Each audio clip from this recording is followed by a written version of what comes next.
Gente, chegamos, o primeiro Café com Figueiredo, vocês estavam aí na expectativa.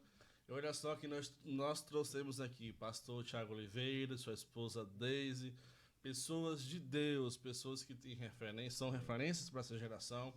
Uns meninos aí que estão de fato trabalhando em prol do reino. Amém. Já tem uma caminhada significativa, né? Apesar de ser novo, mas já tem Não tem novo. É novo.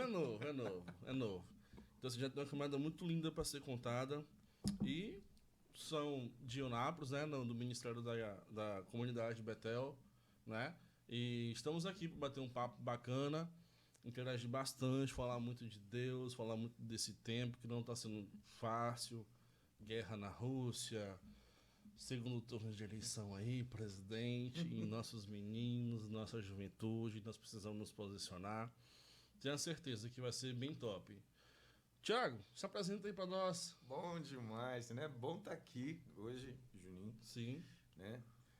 Tendo a honra de participar do Café com Figueiredo, projeto que você está iniciando aí. Sim. E a gente sabe a importância da gente ter vozes que se levantem durante esse tempo, né? Onde as mídias sociais têm sido realmente uma bomba de informação para a juventude, né? A gente tem visto um posicionamento dos Sim. líderes jovens da igreja brasileira preocupados, não mais agora com os jovens universitários, mas preocupados com os jovens da faixa de 15, 16 a 21 anos, justamente por causa dessa bomba que está sendo o excesso de informação em mídia e muitas vezes uma informação que não está pautada na cosmovisão bíblica, Sim, sim. na palavra de Deus. Então é uma honra para mim estar Glória a aqui Deus. junto com minha amada esposa aí, 20 anos de história junto, né? Gente, é 20 anos de história juntos. Daqui a pouco eu vou perguntar pra ele qual a idade dele, vocês vão fazer conta aí. 20 anos que ela me aguenta. Então, eu estava no sítio da igreja essa semana e aí um amigo nosso olhou para ela assim e falou: Deise, pode ficar tranquilo que você não pega fila para ir pro céu não, você já vai passar direto. Bom estar aqui com vocês, em nome de Jesus. Deise também tem um ministério incrível, ela dança para o Senhor, ela tem uma comunicação bem peculiar da parte dela. É uma pessoa que eu tenho visto o crescimento dela em Deus, a maturidade dela em Deus, e está sendo muito, muito bonito. Porque o mais precioso deles que eu vejo em tudo, quando acontece assim, é que as pessoas não têm brecha para falar assim, não, mudou por algo, Thiago. Não. Elas falam sempre assim, não tem como ter mudado se não foi a mão do Senhor.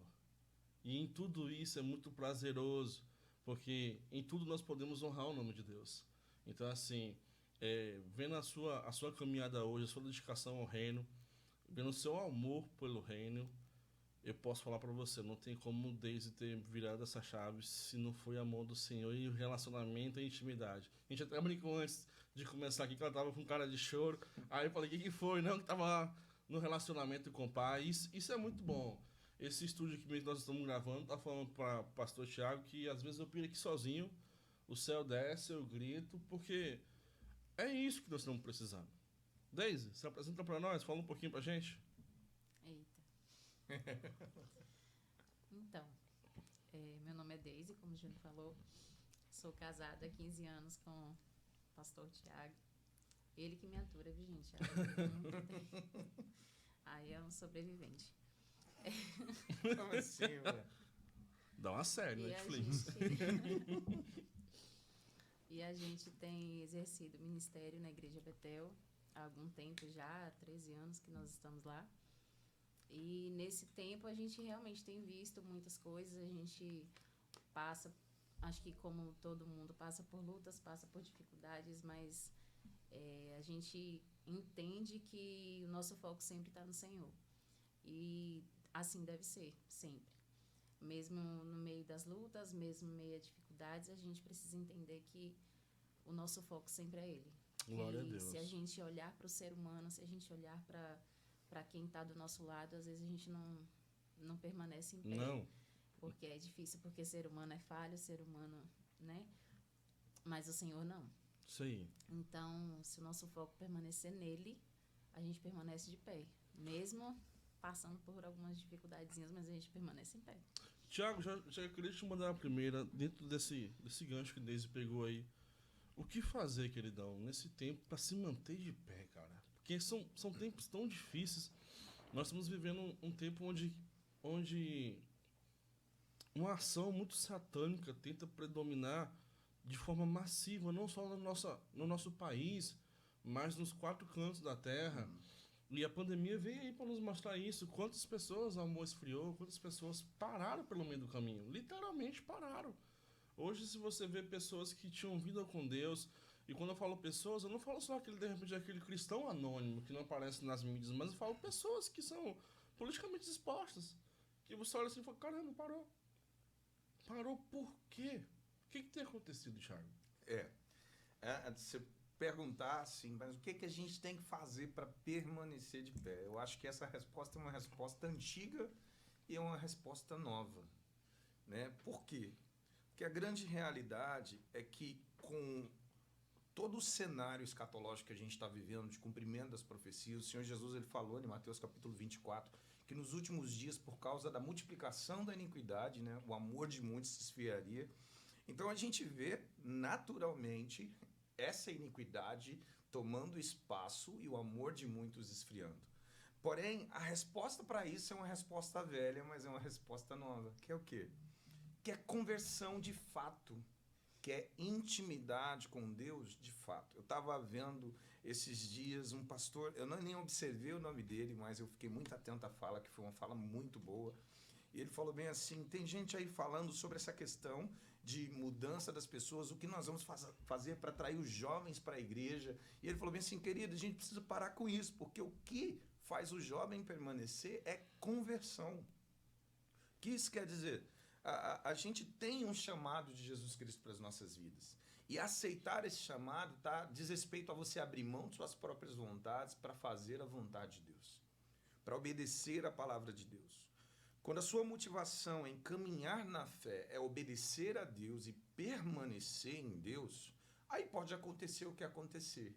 Você vai permanecer firme, né? Porque aí a tua motivação é realmente fazer a vontade do Senhor. Como Deus estava falando agora há pouco, você quando está focado em fazer a vontade de Deus, obedecer a Deus, cumprir o propósito de Deus, ser uma extensão do chamado de Deus nessa terra, você automaticamente coloca todo o seu olhar em Deus e no propósito dele para a sua vida.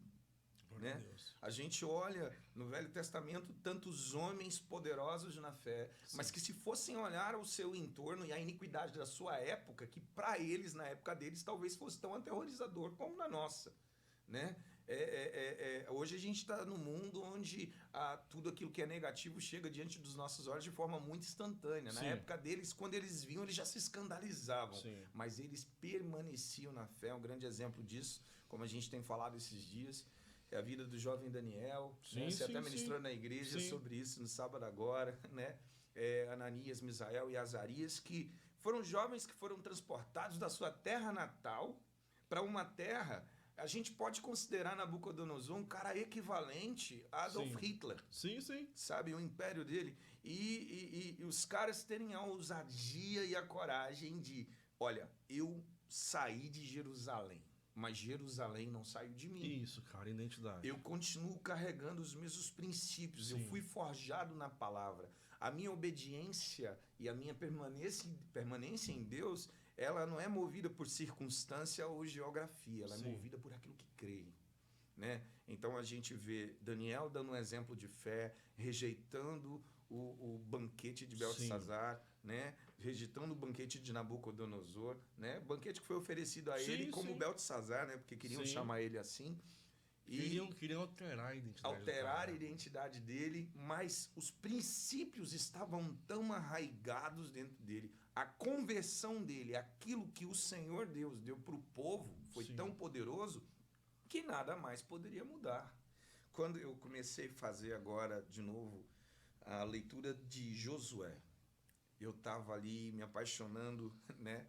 E você vê que a primeira orientação de Deus para Josué começa a caminhada ministerial sem auxílio do líder. Sim. Ele apoia o líder durante o tempo todo, mas de repente quando ele vai começar a caminhada dele, o líder já está morto, já era, já foi. A transição dele foi bem rápida. Foi radical, foi dura. Mas o que acontece? Aí Deus fala com ele bem assim, olha, ser forte e corajoso e seja cuidadoso em fazer tudo quanto o teu líder, o teu Senhor, Moisés, te instruiu e permaneça na palavra do livro da lei que ele deixou a você.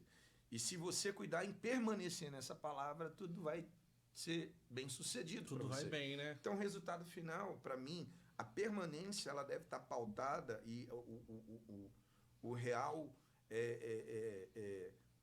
elemento para fazer a gente ficar firme, permanecer, é a gente realmente olhar para a palavra, Sim. obedecer a palavra, estar consciente de que nós estamos fazendo por amor a Jesus, por amor ao Evangelho. Glória a Deus. Não é pela necessidade de status, pela necessidade de ser conhecido, porque o Evangelho hoje produz muito disso, né?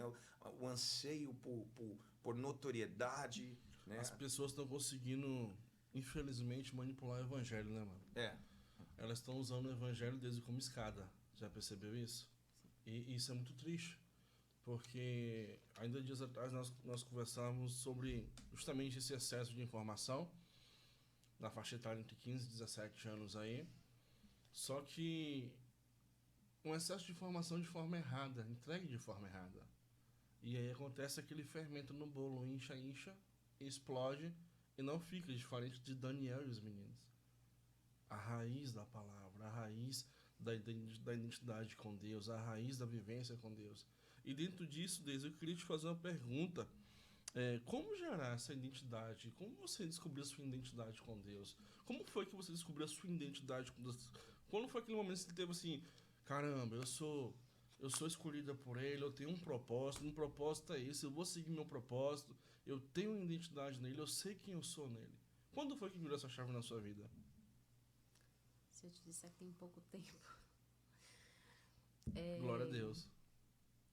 Por muito tempo, mesmo nessa caminhada, né, essa longa caminhada de fé cristã, por muito tempo eu não entendia bem quem eu era, eu não Sim. entendia quem eu era em Deus. Uhum. Às vezes o diabo ainda tenta dar umas marteladas ainda, mas hoje em dia, já, para ser mais exato, acho que final de 2020, mais ou menos, para início de 2021, que foi quando eu comecei a entender que eu tinha algumas dificuldades em algumas áreas, que eu achava assim que para mim era como se Deus não tivesse agradando em mim, na minha pessoa, por causa dessas coisas. E eu comecei a passar por situações que não eram causadas por mim, mas que faziam muito mal.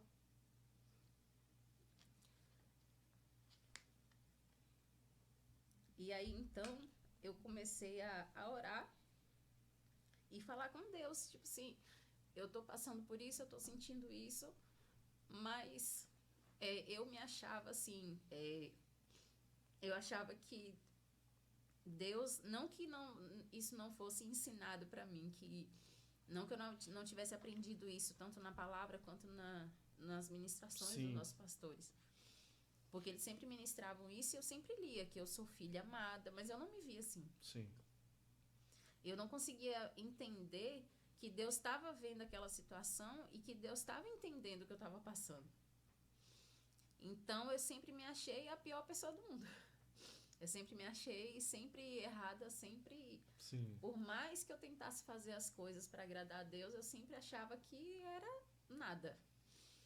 E eu comecei a ver nesse período, e eu comecei a ministrar muito nas nossas células também, que Deus, né, foi falando comigo, e eu ministrava para eles também.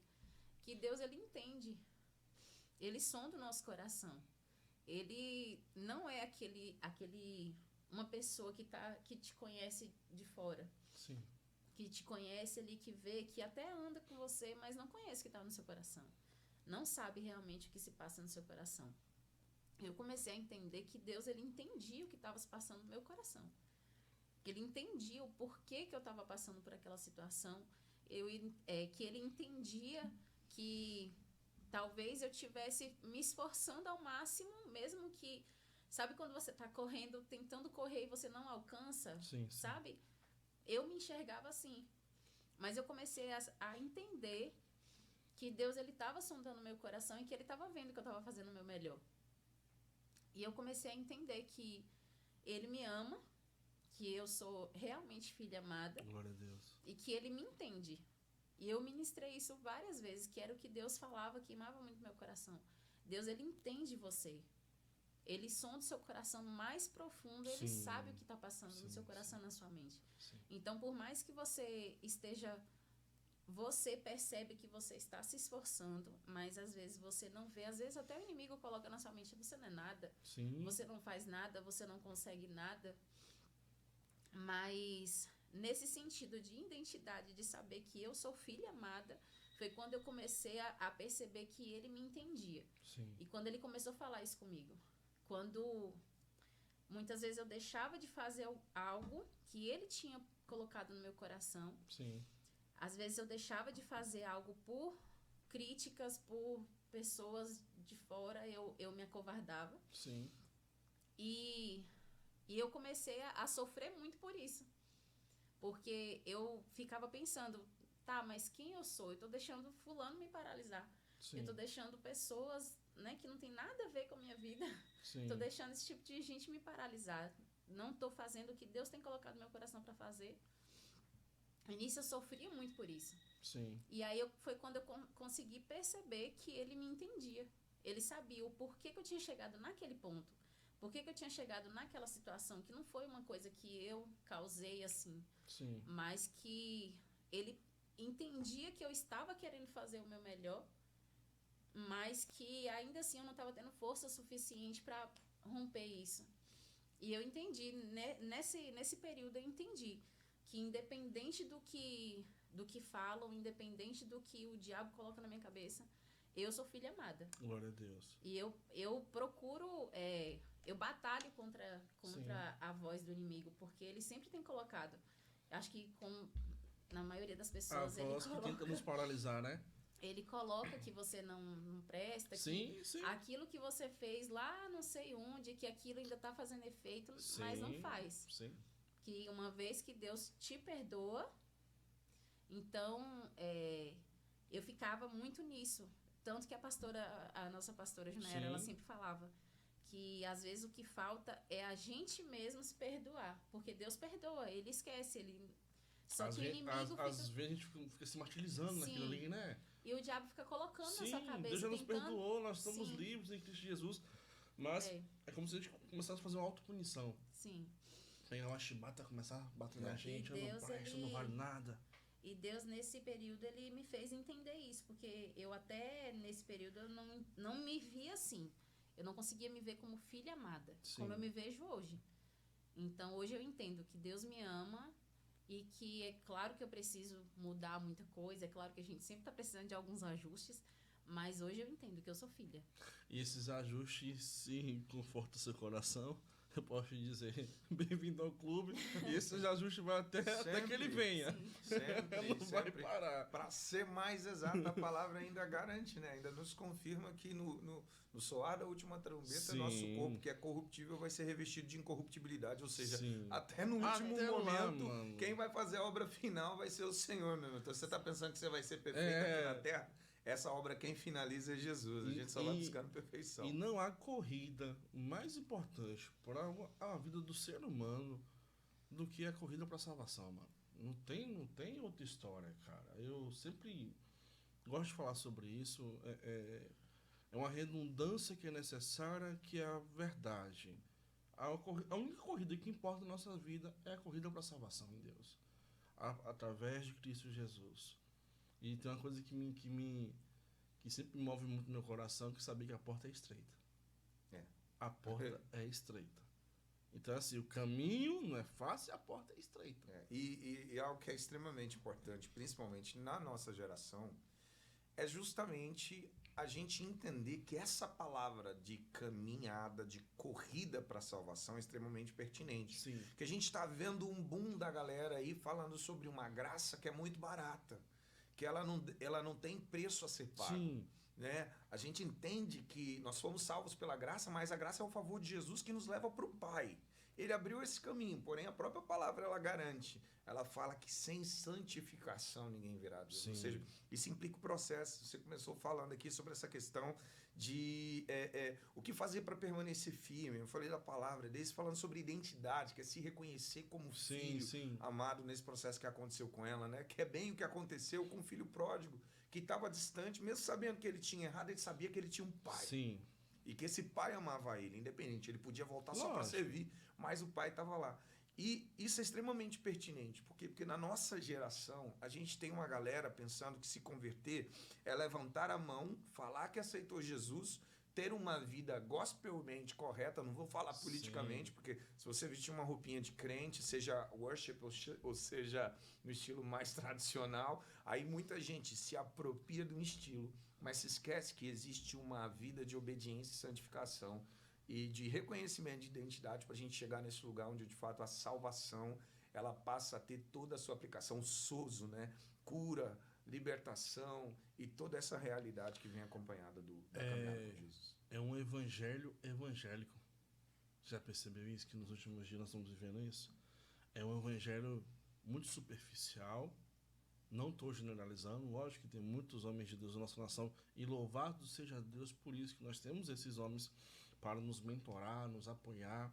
Nós temos aqui pessoas que são ícones da nossa nação no ramo de intercessão, a Zenete, a Valnice Milhomes, né? Sim, nós temos o pessoal do Dunamis com o Theo Hayashi fazendo coisas incríveis com essa geração, com os jovens, com os adolescentes. Sim. Mas, no contexto geral, é um evangelho muito evangélico, muito gospel, muito moda.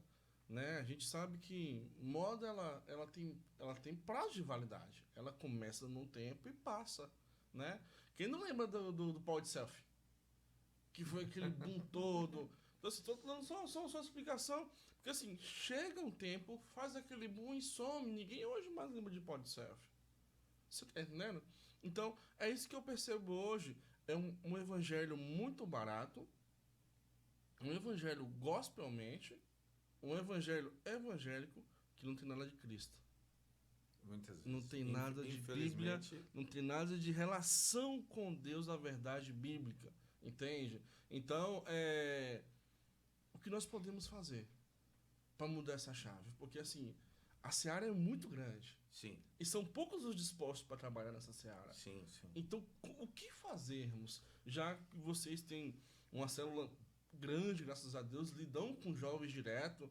Pastor Thiago, além de ter... Estamos no restart. Pastor Thiago, além de ter a célula dele, ele tem um projeto top chamado Imersão Movement. Ele é líder do Ministério de Louvor da casa. Tem mais de 20 integrantes. Trabalha integralmente no ministério. Então, assim, como fazer, cara, para mudar a chave dessa galera, se voltar para a Bíblia e falar assim, ei, o evangelho verdadeiro é esse aqui, não o que estão te vendendo.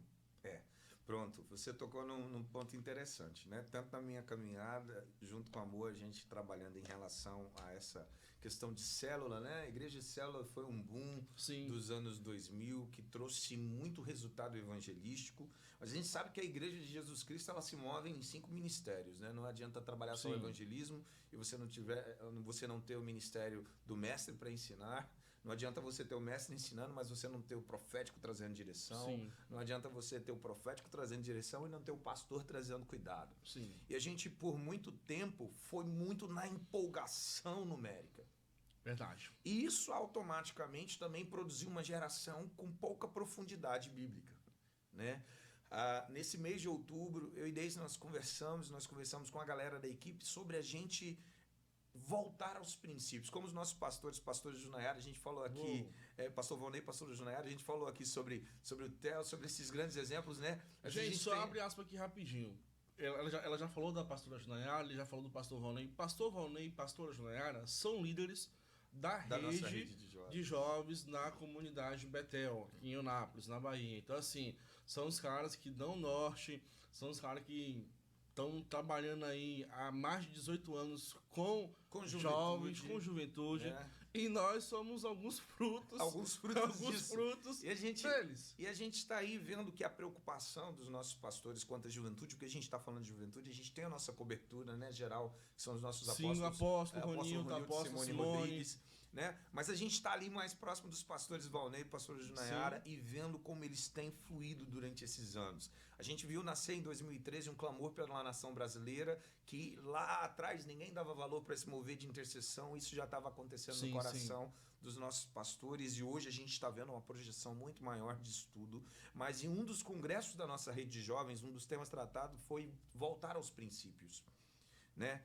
A gente correu muito com esse mover evangelístico, que foi extremamente importante, só que há um risco muito grande quando uma área ministerial ela é extremamente valorizada e nós esquecemos das outras 4 áreas dos chamados, né, da Igreja de Jesus Cristo. E o que aconteceu agora?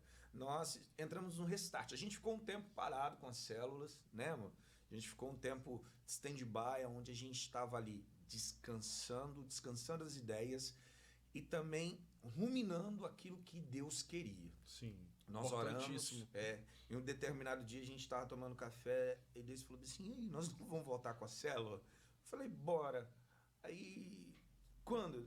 Então vamos fazer final de semana agora. A gente voltou com a célula. E aí agora, no meio do mês de setembro, nós estávamos falando sobre o Setembro Amarelo, porque eu acho que é uma causa muito importante, principalmente porque nós estamos vivendo um período onde a maioria dos jovens tem sofrido com depressão, crise de ansiedade, transtorno do pânico e todas essas realidades negativas aí. Só que aí no meio desse mês, enquanto nós falávamos sobre depressão, Deus falou de forma muito forte no meu coração: o meu povo precisa voltar à palavra. Por quê? Porque o povo perece por falta de conhecimento. Sim, demais. E aí é onde é que a gente consegue sair do evangelho evangélico, ou do evangelho raso, e partir para um evangelho que realmente vai produzir transformação. Por quê? Porque muitas vezes a juventude que está acompanhando a gente aí é uma juventude que está se alimentando das pregações da internet e não tem profundidade bíblica, e a palavra fala lá em Salmos. Como é que o jovem vai ver se o seu caminho está puro? Como é que ele vai avaliar se está tudo alinhado? Pela palavra de Deus, não é pela pregação do YouTube. Né? E aí nós começamos, na primeira ministração, né, amor? Foi a Jéssica Andretti, a esposa do Luan, né, que trouxe a palavra, e ela falou sobre o poder criativo da palavra.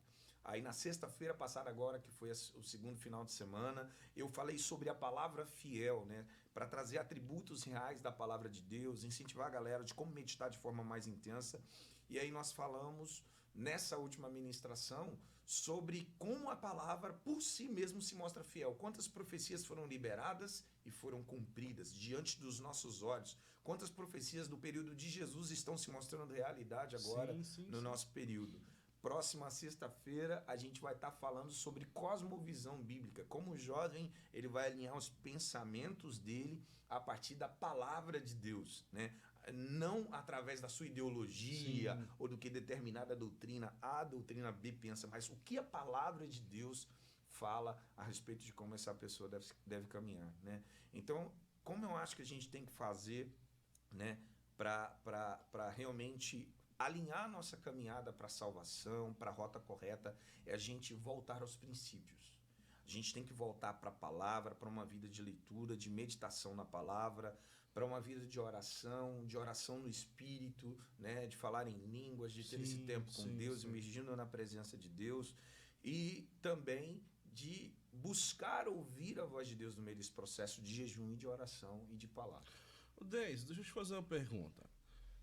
Você tem alguma rotina assim de estudo da palavra do Senhor? Porque nós sabemos que o sexo feminino ela é mais organizada em acordar de manhã cedo, fazer o devocional, né? Depois ir pro café, se derramar. Você tem alguma rotina que você estuda a palavra do Senhor? Porque assim, a sala de vocês eu sei que é grande. E tem muitas meninas, e obviamente você é ali de conjunto com seu esposo, o pastor Tiago. E muitas delas se inspiram em você. Olham para você e falam assim, não, deixa eu ser parecido um pouquinho com Daisy. Deixa eu tentar seguir os passos de Deus. Então assim, você tem uma rotina semanal, diária, de busca, de secreto, de leitura. Como desenvolver isso aí? Geralmente eu procuro mais à tarde, no período da tarde, que é quando eu consigo envolver as crianças com alguma coisa, né? E aí eu paro para ler. Eu gosto muito de... Eu leio a palavra e quando eu assisto alguma ministração, alguma palavra assim dos pastores, né? Que eu gosto também, que eu admiro. Geralmente quando eles colocam na pregação, vocês sabem, né? Que às vezes colocam um versículo lá, fala sobre aquele versículo ali. Mas eu gosto de entender todo o contexto. Sim. E aí, às vezes, eu ainda falava com o Thiago, eu li Sou isso desse aqui, jeito. né? Porque, às vezes, um versículo... Tanto que tem muita gente que interpreta, distorce um pouquinho, justamente porque pega o versículo solto Então, eu gosto de entender, tanto que eu até esses dias atrás, Thiago falou que estava voltando a ler agora Josué. E eu tinha voltado também, até algumas semanas atrás eu voltei a ler Josué também, porque eu gosto muito também. E eu comecei a ler e eu anotava muitas coisas, tem uma agenda que eu vou anotando, Deus vai falando comigo algumas coisas, eu vou anotando algumas coisas. E eu me arrependo muito quando eu não anoto, porque às vezes Deus fala comigo alguma coisa e aí eu vou ali, eu não anoto e depois eu vou... Ela tem uma bibliazinha, um caderninho, a letrinha dela é bonitinha, Sim. é diferente da minha. Sim. Ela coloca Minha esposa também tem uma agendinha secreta dela, tua caneta cheia de pomponzinho, E você tocou no ponto aí, Deise, que me fez lembrar algo que é um spoiler pra todos, pelo menos comigo deu super certo, que eu aprendi alguns anos atrás. Você falou assim, às vezes tu tá assistindo ali uma pregação e tu pega um versículo, um esporádico e quer aplicar ele de repente em uma situação de bem ou para mal, ou de repente você não entendeu o contexto do versículo. E o que eu sempre faço? Quando eu vou ler a palavra e eu peço para Deus me dar um norte de uma palavra diferente e eu abro em um capítulo, eu sempre o que eu faço? Eu não leio um versículo esporádico, eu leio o capítulo todo. E aquilo que eu não entendi no capítulo, a resposta sempre vai estar em uma das duas, pelo menos funciona comigo. Qual que é? Ou no capítulo anterior ou no próximo capítulo. Isso é batata. Você não entendeu o capítulo que você leu? Volta no capítulo anterior. Leia o contexto pra você ver como as coisas vão clarear melhor. Então, assim, um spoiler pra você que de repente tá tendo dificuldade em entender um pouco mais a Bíblia. De fato, a Bíblia, ela é mais difícil de ser entendida.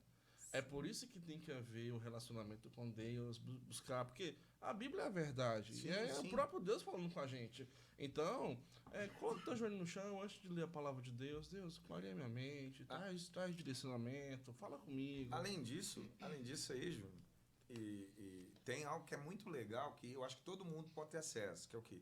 Tem muito aplicativo com comentários de avivalistas. A gente vai encontrar aplicativos com comentários bíblicos de John MacArthur, enfim, de uma série de avivalistas, de John Wesley. Né? Nós vamos ver, tem muita coisa. William Berkeley, cara, tem muita coisa assim com comentário pronto, que é o quê? Você vai ler a escritura, você vai lá, pesquisa na internet, comentário de tal avivalista. Procure saber quem são os avivalistas reformistas da igreja e automaticamente você vai conseguir ter uma visão também mais clara de todo o contexto. E aí entra também uma outra questão, que geralmente a gente sempre pergunta, você fala do amor de Jesus, você prega? Não prego não. Mas veja só, na grande maioria das vezes acontece assim, você leu ali aquele capítulo, como Deus tem ali o caderninho dela, tem a canetinha com pomponzinho, automaticamente quando o Espírito Santo vai começando a dar clareza para ela dentro daquilo que ela está lendo, ela começa a fazer o quê? Anotação. E isso nada mais é que um esboço daquilo que você está sendo ministrado. Então aquilo ali é o próprio Deus falando com você, aquilo ali é uma pregação que você pode, de fato, sem medo de errar, abrir a boca para falar ao próximo, porque aquilo que Deus está entregando para você. Entende? Isso acontece muito comigo, quando eu sento para ler a palavra, ou algum fim específico, para alguma palavra, alguma ministração, cara, as coisas vão vindo e vão fazendo esboço. Hoje eu corri mais do caderno, né? Hoje é no celular, no bloco de notas. Quando eu paro, mano, eu falo, eu não vou conseguir falar isso aqui tudo, não. Então, assim, mas por um lado é bom, porque você vai tendo alimento novo, você vai vivendo experiências diferentes. Por isso que a palavra de Deus é tão rica e verdadeira. Porque aquele capítulo que você leu hoje, se você entrar amanhã na presença do Senhor para meditar naquele mesmo capítulo, com certeza você vai ter uma chave diferente do que você teve no dia anterior. Entende? A palavra é viva e a eficaz. palavra é né? viva Ela e eficaz. Ela não é algo morto, né? E dentro do que, Sim. do que você falou de evangelho raso, né, que vocês falaram, entra dentro disso também, desse pedaço também. As pessoas esperam, hoje em dia, um evangelho muito fácil. Sim. Eu aceitei Jesus, então tudo que eu fizer ele vai me perdoar e eu posso ficar aqui de boa. E não é assim. E em relação à palavra, tanto não é fácil, não é um evangelho fácil, que para você ler a palavra, para quem aceitou Jesus há pouco tempo, para quem está começando agora na caminhada, não é assim do dia para a noite que você vai criar o amor por ler a palavra. Não é assim. Tem que primeiro começa por uma rotina, por se esforçar para ter Disciplina, essa né? rotina, Sim. disciplina. Necessário. Porque aí sim você vai criar o amor por essa palavra. Eu até brinquei com Beatriz, com a minha filha mais velha, há um tempo atrás, que eu parei para ler o livro de Esther. E aí eu fui... A gente leu há um tempo atrás, com o Ministério de Dança, a gente leu. E aí, depois de um tempo, eu fui ler de novo. E quando eu começo a ler, eu tenho uma dificuldadezinha, porque eu quero ler tudo, porque eu fico... tipo assim, eu não consigo lembrar exatamente do capítulo, do livro inteiro que Das está na referências, Bíblia. né? De todas, tipo assim, o que está em todo o livro de Josué, eu não consigo lembrar. Então, eu vou ler tudo novamente.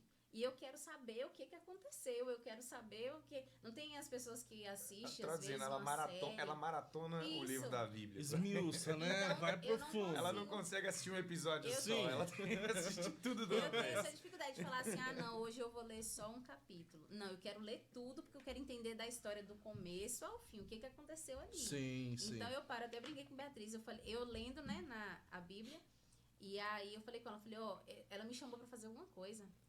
Foi ela ou foi os pequenos, alguma coisa assim. Aí eu falei com ela, né? Falei, não, peraí, que eu tenho que saber, peraí, que eu tô lendo aqui e eu tenho que terminar isso aqui, que eu não vou conseguir sair daqui sem terminar. Sim. E aí, tipo assim, com o tempo você vai criando amor, mas isso precisa ser disciplina. Quando você passa um tempo, às vezes na correria do nosso dia a dia, às vezes a gente não consegue ler todos os dias, Sim. assim. Então, pra você voltar, às vezes você precisa voltar com disciplina novamente. Sim, Porque aí você sim. vai de novo pegar, né, aquele gás para poder continuar lendo. E esse é um grande desafio da nossa cultura ocidental. Por quê? O ocidental ele não é disciplinado. Não, Naturalmente não tem é dificuldade disciplinado. demais. Na cultura judaica existe um processo, aqui nós chamamos de ano bíblico. Lá eles têm uma leitura anual da Torá e da Taná, né, dos 5 primeiros livros e dos profetas e escritos, né? Mas como é que funciona lá? Todos os dias, desde antes da época de Jesus, existe uma porção específica da palavra para cada dia. Se você for no site judaico e buscar lá qual é a porção, o que eles chamam de paraxá, qual é a paraxá de hoje, qual é a porção de hoje, tem a porção daquele dia que é lida em todos os lugares do mundo. Sim. E o que acontece? Engasguei um pouquinho aqui. E o que acontece? Essa questão de disciplina, para eles é algo tão sério, que nós vemos João Batista aparecendo no cenário da pré-chegada de Jesus Cristo, e aí você vê João Batista batizando todas as pessoas que chegavam. Sim. E aí muita gente chega para mim e fala assim, pastor Tiago, mas vem cá, me diz uma coisa, por que João Batista chegou simplesmente batizando, ele não fez um culto para ensino dos princípios elementares da fé e etc, etc. Por quê? Porque o povo de Israel, ele tinha uma disciplina tão grande da leitura das escrituras que eles não precisavam de um ensino para fazer aquilo que João Batista foi chamado para fazer. Agora tem um detalhe, a gente está falando realmente sobre disciplina, Sim. porque nós temos uma sorte aqui, eu, Júnior, Amor, Sim. a gente tem uma sorte muito grande, que é o quê? A gente começa a ler a Bíblia, tira 3 minutos para orar, você começa a sentir a presença de Deus, aí você quer ficar ali jogado. Aí você sente Mergulha. a presença de Deus e já foi.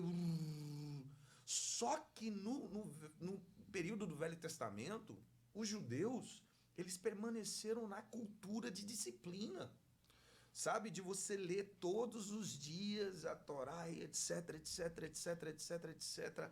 E até hoje é assim. Existe um feriado em Israel que é chamado de Simchat Torá.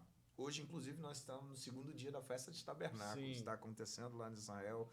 Hoje, Festa de Tabernáculos. Muito começou linda, por sinal. ontem, né? No pôr do sol de ontem.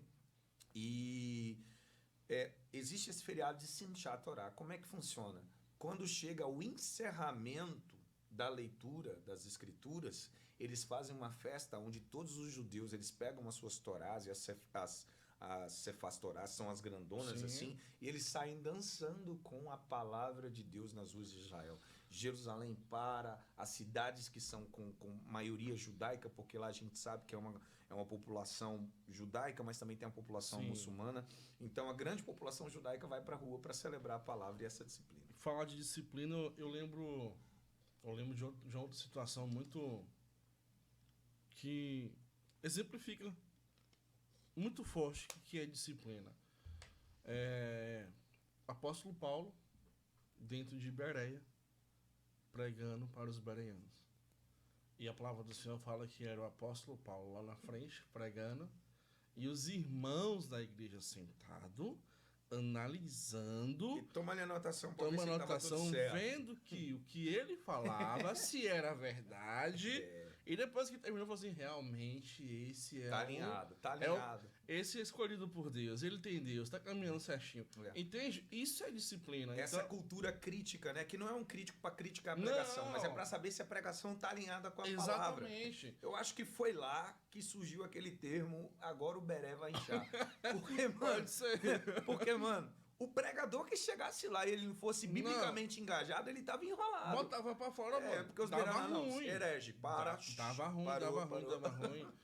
E você tocou em algo muito simples aí, mano. E a gente tá vivendo um tempo de muitas conferências, de muito oba-oba, de...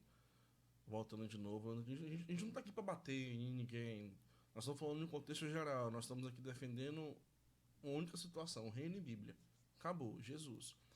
E dentro do que você falou aí do oba-oba, eu vejo muitas das vezes em conferências muitas palavras editadas, sabe? Muito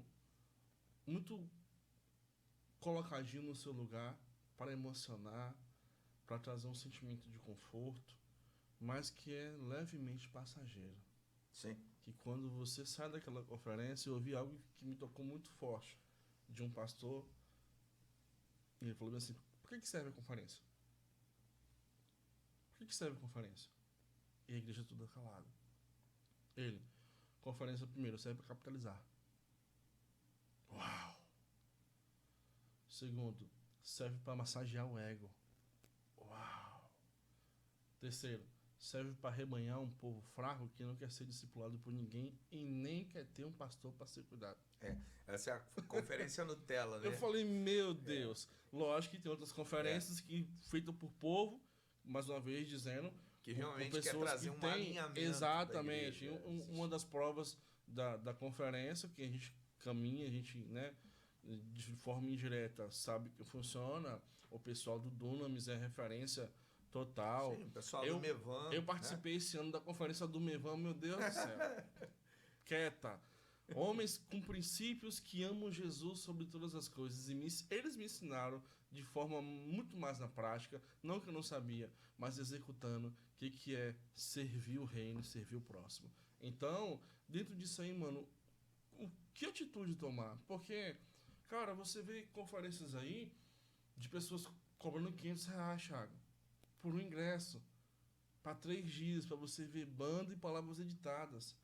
E quando tu olha assim, tem 4, 5 mil pagantes, mano. Sim, sim. Você para assim, fala, Deus, o que tá acontecendo? Ou de repente, eu faço essa autoanálise. Onde eu tô errando? De repente, para permitir que, de uma forma que eu possa cooperar pelo menos um pouquinho com o reino, deixar isso acontecer. Onde está sendo o meu erro? Entende? Eu acho que tem algo muito simples em relação a isso aí. Primeiro é que você tem que ter uma vida de busca na palavra de Deus. Porque qual a função de fato da conferência? A conferência é trazer princípios e fazer um check-up em tudo que você está vivendo biblicamente para ver se está alinhado. Sim. Né? Então esse é o propósito de conferência. Ele é remexer, tirar a palha e ver o trigo. Tá, você está vivendo isso aqui? Primeiro ponto, eu acho que se alguém vai para a conferência, tem que ir com essa intenção, de ser reformado. Sim. Existe uma reforma que está em todo o tempo acontecendo na Igreja do Senhor Jesus Cristo. E eu acho que as conferências sérias servem para isso. Né? Primeira coisa, eu acho que a pessoa precisa ser individualmente sedenta pela palavra de Deus, ter fome da palavra de Deus, né? O problema aqui hoje, mano, tá dizendo assim, uma faixa etária de 14 a 18 anos, são movidos muito por música. Sim. E hoje nós temos bandas boas gospel. Bandas boas gospel. Que conseguem atrair essa galera muito, muito forte. Então, você falou aí de ter, de fato, a profundidade de vida com Deus. O problema é que hoje os business chegou ao gospel. Só que vai continuar acontecendo. Sim. Né? A gente vê na história da Bíblia, do Velho Testamento até o Novo Testamento, que os que realmente são genuínos são poucos. Sim. Né? É necessário também que aconteça esse boom na mídia, ainda que seja por parte daqueles que não estão com a vida ainda tão alicerçadas, porque o Senhor Jesus Cristo ele fez uma promessa, ele jurou por si mesmo que toda língua vai confessá-lo. Então há uma necessidade, ainda que seja por meio das pedras, que esse evangelho seja transmitido. Né? Mas como eu vejo essa questão de conferência, Júnior? Eu vejo da seguinte forma. Primeiro, você tem que avaliar a relevância e os frutos que essa conferência produz antes de ir. Né? A pessoa que ela tem fome, sede de Deus, que ela está vivendo e comendo a palavra de Deus, ela não vai para uma conferência pelo oba-oba. Se você for alguém que for começar a ter vida de busca pela palavra, você vai porque você realmente quer algo novo de Deus. Sim. Eu ouvi uma coisa de Fernando, que é um discípulo nosso, caminha com a gente, ele tem aí também, está fazendo suas gravações, né, e suas músicas e tal. Fê Costa tá lá no Segue Spotify, ele, gente, né?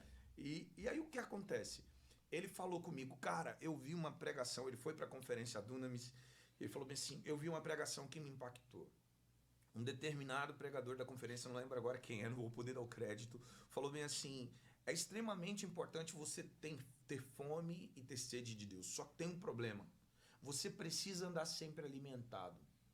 Por que eu falei sobre essa questão de você primeiro ter a sua cultura de palavra? Sabe por quê, Júnior? Porque alguém que está vazio, ela aceita qualquer coisa para comer. Exatamente, uau. Você está entendendo? Sim. Alguém que está vazio, ela aceita qualquer coisa. Se você não tem cultura de ler Bíblia, alguém chega para você e fala, vai ler genealogia, cita Judá, aí vai falar, esse Judá aqui já estava profetizado, foi o mesmo que traiu Jesus. Aí você vai, uau. Não, cara, tô falando de Judá.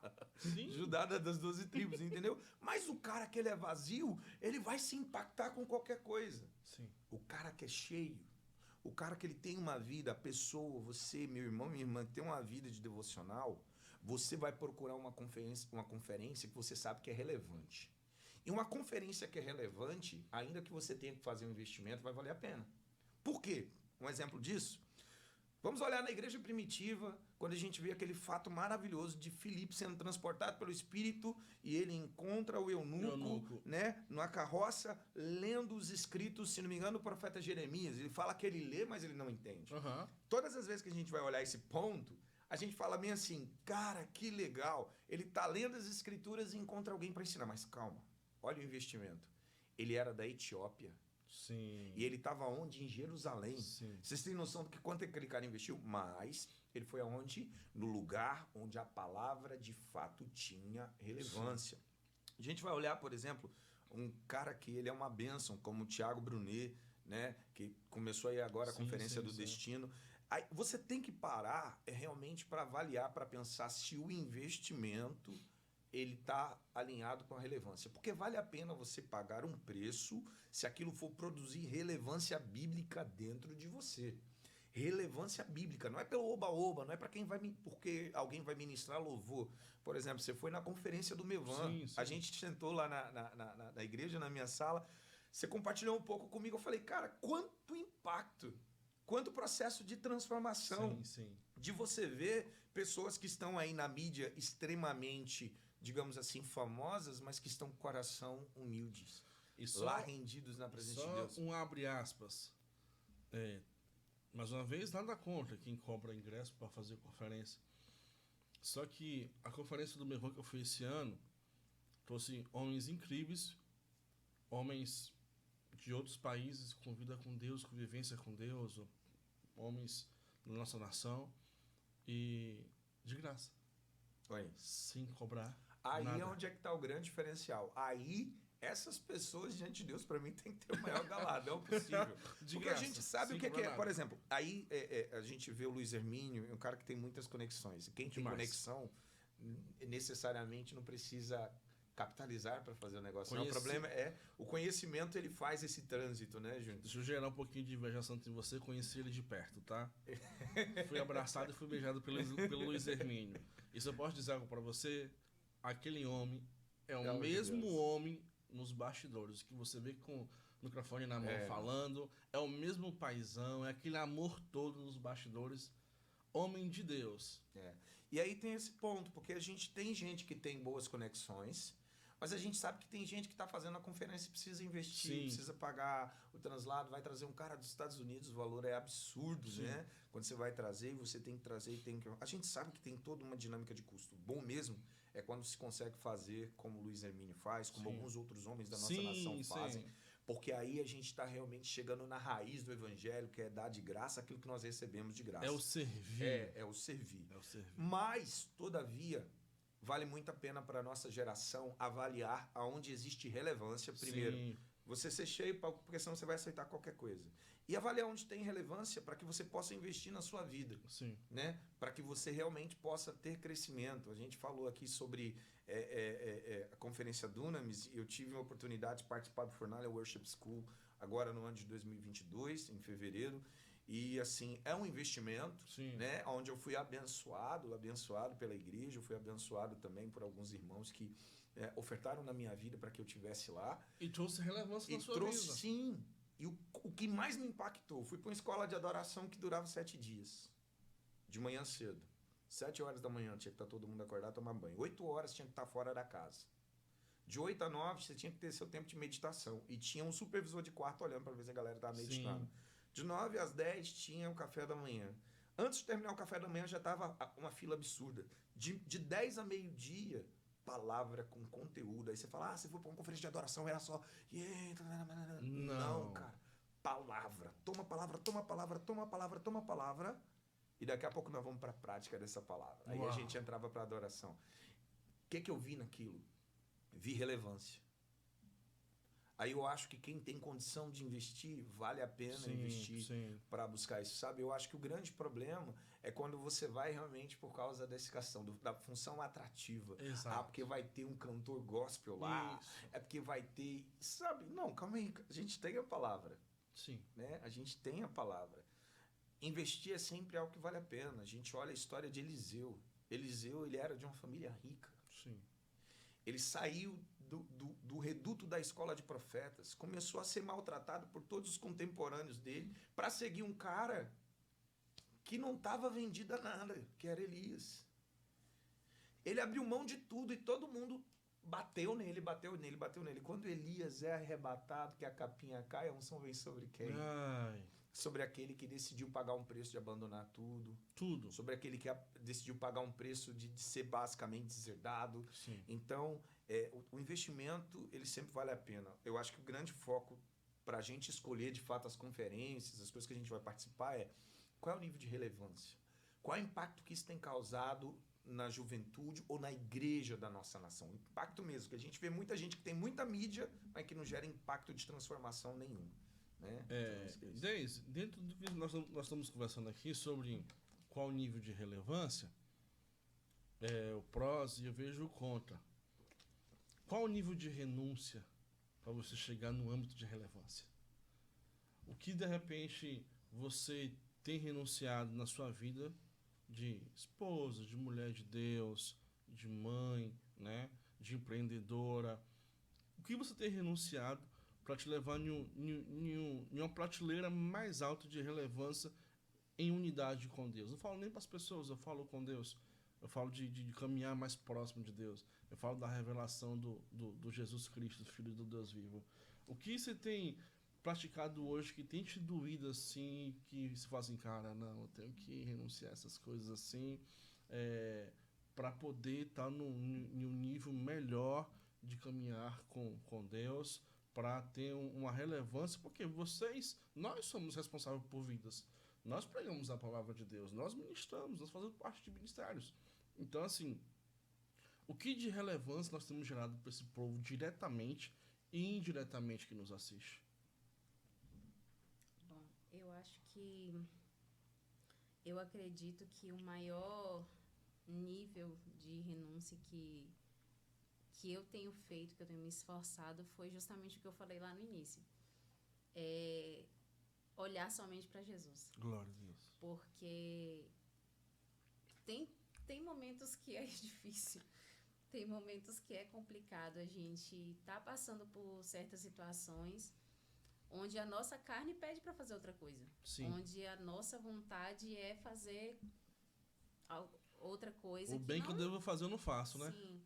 E teve até uma situação algum tempo atrás que tinha acontecido algumas situações e eu tinha tomado uma decisão, só que era uma decisão minha. Eu sabia que era uma decisão minha. Sim.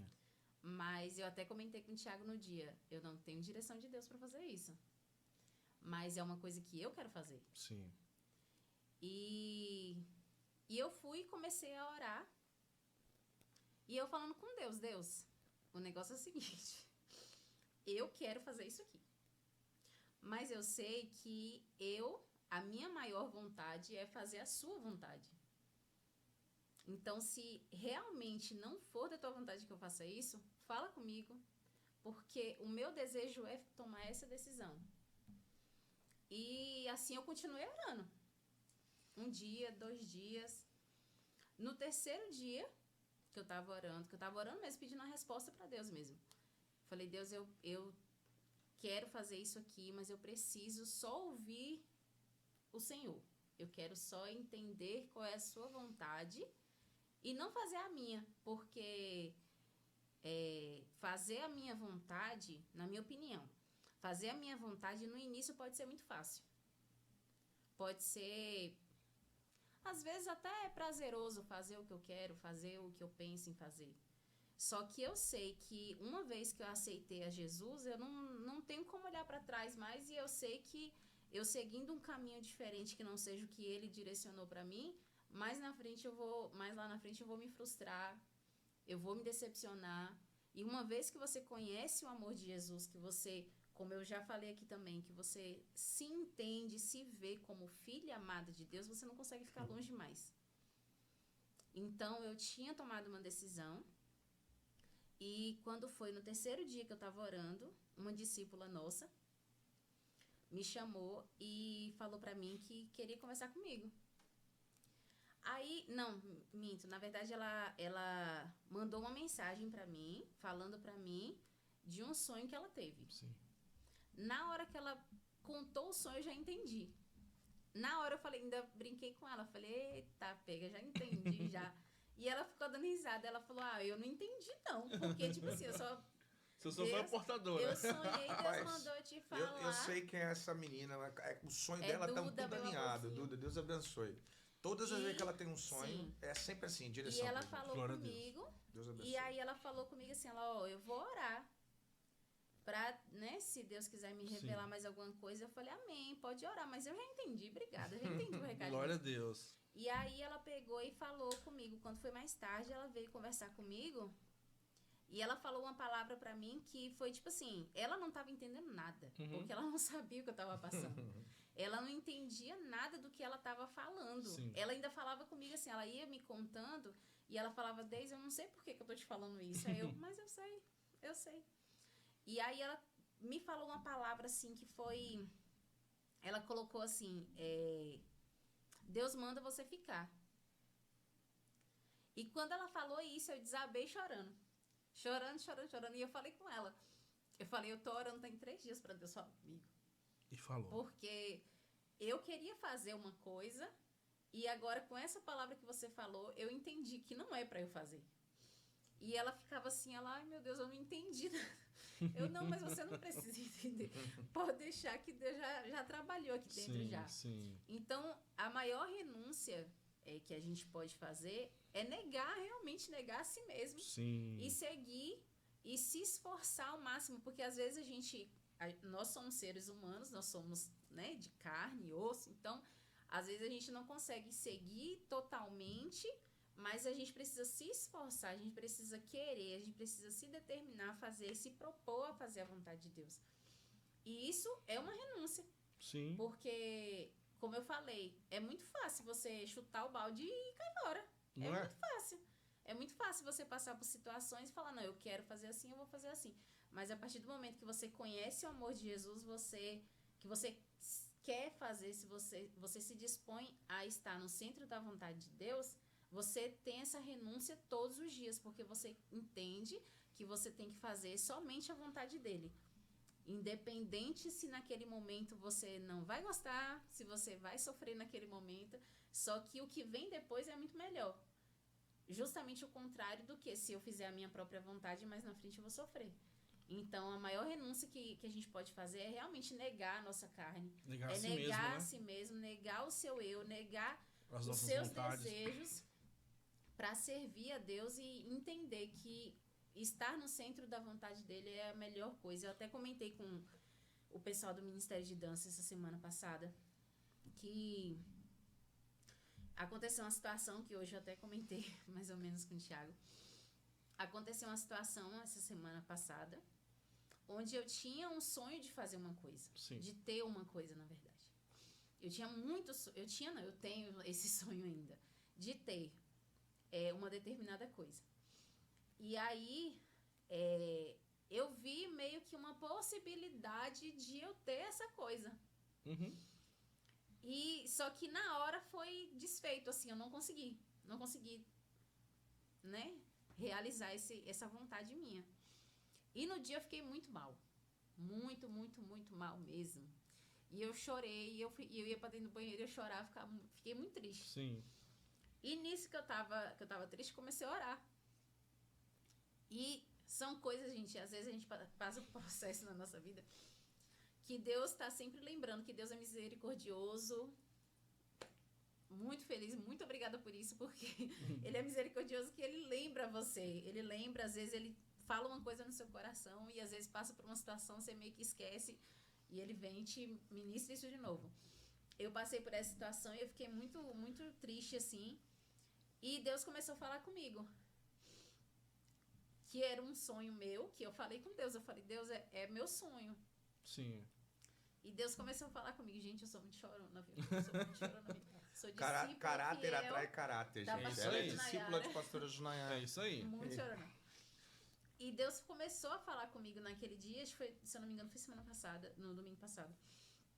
Deus começou a falar comigo muito forte. Que os sonhos dele são melhores que os meus. Uau. Que os caminhos dele é bem melhor do que os meus, do que eu queria seguir. Sim. Que a vontade dele é muito, muito, muito melhor que a minha. Sim. E que eu descansasse nele. Sim. De que eu tenho sonhos, mas que talvez não seja o momento dele realizar esse sonho. Sim. E hoje eu passei por outro processo também, que Deus tem trabalhado isso em mim, que às vezes eu fico meio assim, balançada por causa dessas coisas, que eu sou muito de eu quero uma coisa e eu sonho com uma coisa, então eu crio expectativa nessa coisa. Sim. E nesse dia foi bem isso também. Deus falou comigo e eu até falei pro pessoal que Deus tem falado comigo que as minhas expectativas têm que estar só nele. Isso. De entender que a vontade dele, que o tempo dele é muito melhor, que os caminhos dele para mim são bem melhores do que os que eu quero. Sim. E às vezes a nossa renúncia também é nisso, sabe? Nessas mínimas coisas. Sim. De Sim. entender que, ok, eu quero, eu sonho, mas pode não ser o tempo de Deus. Então eu preciso renunciar a isso, renunciar e entregar. Eu lembro de uma vez que a gente estava ministrando em outra cidade. E eu comecei a orar. E Deus falou muito forte comigo que era como se eu pegasse tudo aquilo que eu sonho, todas aquelas expectativas que eu tinha. Era como se eu pegasse assim e eu colocasse dentro como se fosse uma caixa, assim. E eu comecei a orar assim, e eu falava com Deus, eu te entrego isso. E eu falava com ele que eu sabia, eu entendia que ele tinha o melhor pra mim. Mas eu pedia pra ele, nesse dia eu pedi muito, assim, sabe, que ele me lembrasse disso, porque eu sou ser humano, eu sou falha. Então, poderia, como realmente aconteceu, poderia acontecer outras situações onde eu poderia me esquecer disso, de que eu entreguei para ele. Sim.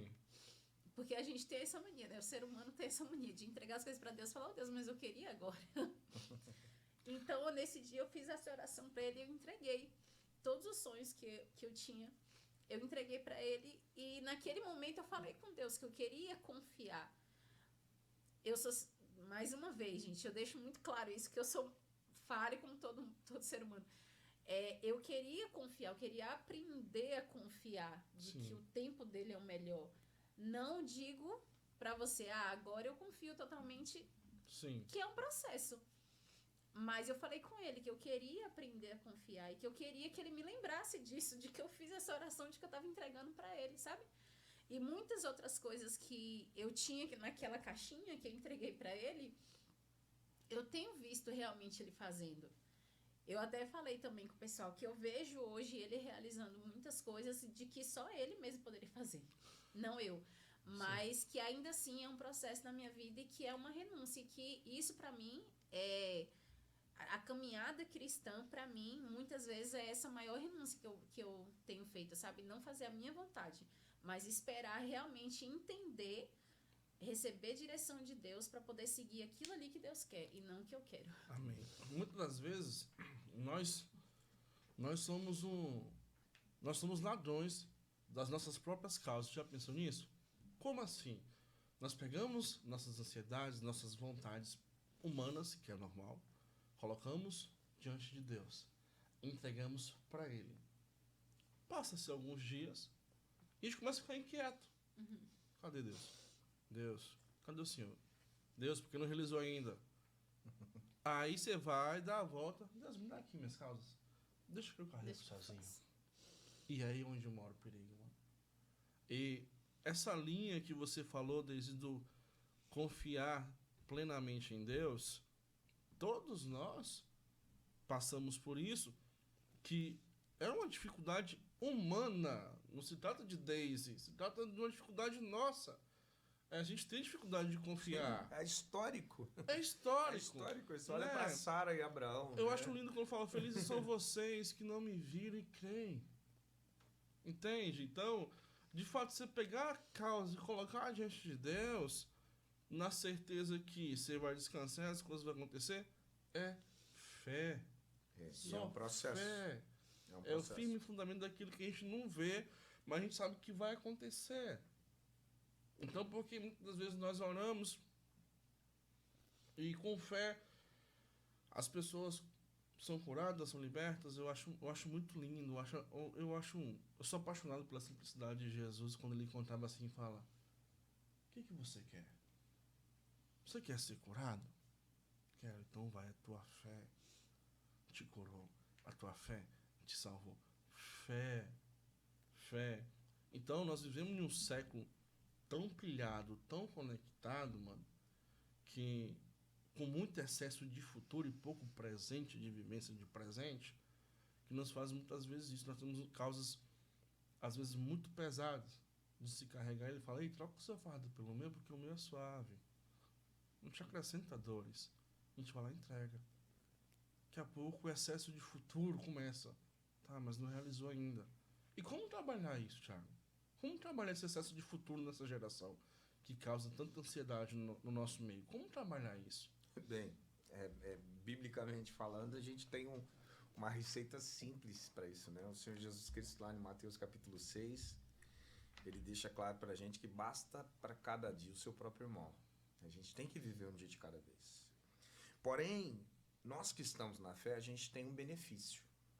A gente pode viver um dia de cada vez, só que lembrando que lá em Jeremias 29:11 fala: eu bem sei os pensamentos que tem a respeito de vós. Foi uma palavra de Deus para Israel no exílio da Babilônia? Foi, mas faz parte da nossa realidade. Sim. Planos de paz e não de mal, para vos dar um futuro cheio de esperança, né? Quando Jesus Cristo, ele chega num determinado momento de ápice de relacionamento com seus discípulos, ele chega e fala para você: eu vou falar uma coisa para vocês ficarem em paz. Aí a galera: opa, beleza, até que enfim vai parar de vir pancada, vai vir uma coisa mais de boa aí. Ele, isso mesmo, ó, tá, deixa eu falar para vocês vão passar perrengue. Nesse mundo vocês terão aflições. Jesus dá essa palavra. Sim. Mas qual foi a palavra que ele deu antes? Eu vou falar para que vocês tenham paz. Vocês vão ter aflições, mas estejam animados. Coloquem expectativa de vocês na confiança de que eu estou trabalhando a favor de vocês, de que o meu Pai está trabalhando a favor de vocês, porque eu venci o mundo. Né? E dentro, só um abre aspas aqui rapidinho. E quando ele fala eu venci o mundo, nessa geração acontece muito isso, você querer vencer o mundo com a força na força do seu próprio braço. E não vai. Né? E não é assim que funciona. Né? A gente precisa realmente depositar nossa confiança no Senhor. Sim. Dando continuação à linha, o que acontece? Ele fala isso com os discípulos, mas em determinado outro momento ele chega para os discípulos e fala bem assim, que ele iria para o Pai, depois voltaria e nos levaria para ele mesmo, né? Aquela famosa música que virou música aí de Heloísa Rose, né? E aí o que acontece? E aí ele fala bem assim, e se não fosse assim, eu teria dito para vocês, vou preparar-vos um lugar. Sim. Então, um Jesus que vem, que vence a morte, que chega para os seus discípulos e fala bem assim, olha, na casa do meu Pai tem muitas moradas, mas se não fosse assim, eu falaria para vocês, vou preparar lugar. Nossa. O que ele está querendo dizer? Já está tudo pronto, e se não tivesse, eu garantiria a vocês que eu ia preparar. Vocês não estão só. Vocês não estão sós, vocês têm um provedor. Eu Sim. sou pastor de vocês, eu sou bom pastor. Eu levo vocês de fato para pastos verdejantes. O que isso quer dizer? Que você pode confiar no Senhor Jesus para hoje. Eu aprendi uma coisa muito tempo atrás, que é difícil colocar em prática, Júnior, porque, tipo assim, a gente fala sobre fé muitas vezes como algo abstrato, mas é realmente o exercício do sacrifício da sua expectativa. Sim. Porque você tem que colocar a expectativa em Deus, não naquilo que você quer, como Deus falou. Por quê? O Senhor Jesus ele chega e fala bem assim, olha, busquem primeiro o reino de Deus e a sua justiça, e as demais coisas vos serão acrescentadas.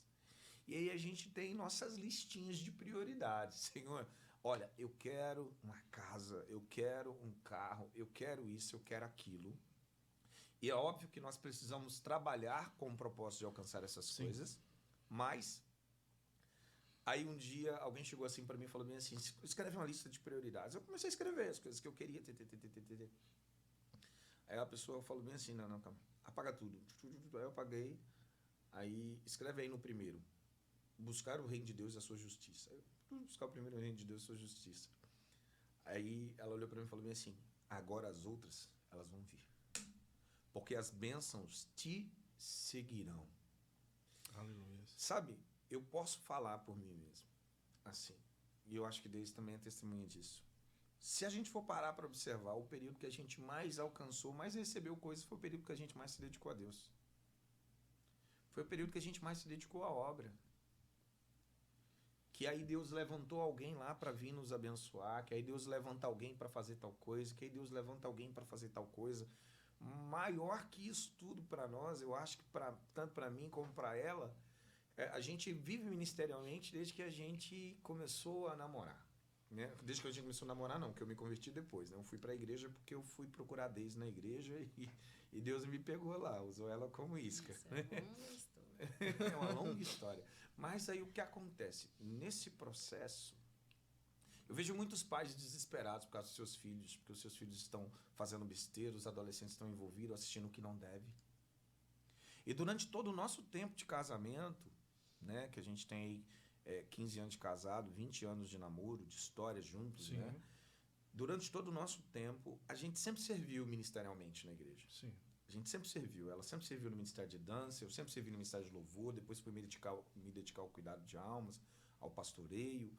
E o maior fruto que a gente tem hoje, Júnior, é que Daisy dançou, nosso último filho Davi, que hoje está com 6 anos. Não é isso, amor? É porque eu sou ruim de métrica e de número. Davi está com 6 anos. Daisy dançou com ele até o último dia antes do neném nascer, da cesárea. Uau. E todos os nossos 3 filhos são engajados ministerialmente. Eles Glória participam a de Deus. algo na igreja. Mas isso aí tudo bem, porque você fazer uma criança participar de algo da igreja porque você é da igreja é fácil. Sim. Mas mais do que isso. Não, Bianca. Não Bianca, porque ela não queria. Ela e aí quis. e depois brotou no coração Sim. dela. Mas assim, porque daí sempre gostou de dança, Bianca, você tem que dançar, Sim. tem que dançar. Eu olhava assim, Bianca vai partir pro outro lado, ela vai vir pra música, e ela gosta muito de música. Mas, mais do que isso, porque é fácil, né? Você Sim. congregar numa igreja, você colocar seu filho para participar do ministério. Há o desejo no coração deles, primeiro. Segundo, muitas vezes eu tô lá em casa, aí a nossa mesa de jantar, ela fica basicamente num espaço de frente pro quarto de Bia, Sim. da nossa filha mais velha, tem 16 anos. E aí, muitas vezes eu passo ali na frente, tá ela com a Bíblia aberta, marcador de texto na mão e com as marcações. Uau. Se você me perguntar se eu cobro, eu não cobro. Eu acho que a mãe também não cobra. Eu não sei, porque ela que fica mais tempo com as crianças dentro de casa. Eu não cobro, mas eu vejo fome nela. Sim. Esses dias a gente estava sentado na mesa, ela falou, papai, a gente podia parar para estudar especificamente um livro. Eu falei, pô, a gente precisa fazer isso. E muitas vezes a gente fala, fica Sim. tão no ativismo da igreja que a gente não consegue dedicar esse tempo ali específico para realmente estudar, meditar na palavra. Mas quando eu olho para isso, eu falo, olha como tá valendo a pena. Porque tem muita gente, Júnior, que está cercado, está com seus bens materiais, etc, etc. Só que no seu coração, na sua alma não tem paz. Sim. Porque olha para os seus filhos e não vê o legado. E eu olho para os nossos filhos e eu vejo um legado, sabe? Eu vejo um futuro espiritual, eu vejo uma realidade ministerial na vida deles. Eu sei que, tipo assim, quando a gente terminar de concluir a carreira, né, e guardar a fé e esperar no Senhor Jesus o nosso arrebatamento à morte, eu tenho certeza que eles vão dar continuidade a isso. Sim. Você entendeu? Só pegando um gancho rapidinho dentro do que você falou, que veio aqui no meu coração, é a suficiência de Deus em nossas vidas. A suficiência de Deus em nossas vidas. Tem um versículo que ele tem duas versões, e dentro dessas duas versões são duas visões e duas interpretações totalmente diferentes. A primeira versão é a versão mais comum, que eu acredito que todo mundo conhece, que é o Senhor meu pastor e nada me faltará. Ok? Então, você entende que o Senhor é seu pastor e nada vai te faltar, certo? E tem outra versão que fala, o Senhor é meu pastor e de nada eu tenho falta. Quando você entende que a suficiência de Deus, eu gosto da segunda versão, que mostra a suficiência de Deus na sua vida, nada mais te falta, a não ser Deus. E aí começa a escadinha, Deus, esposa,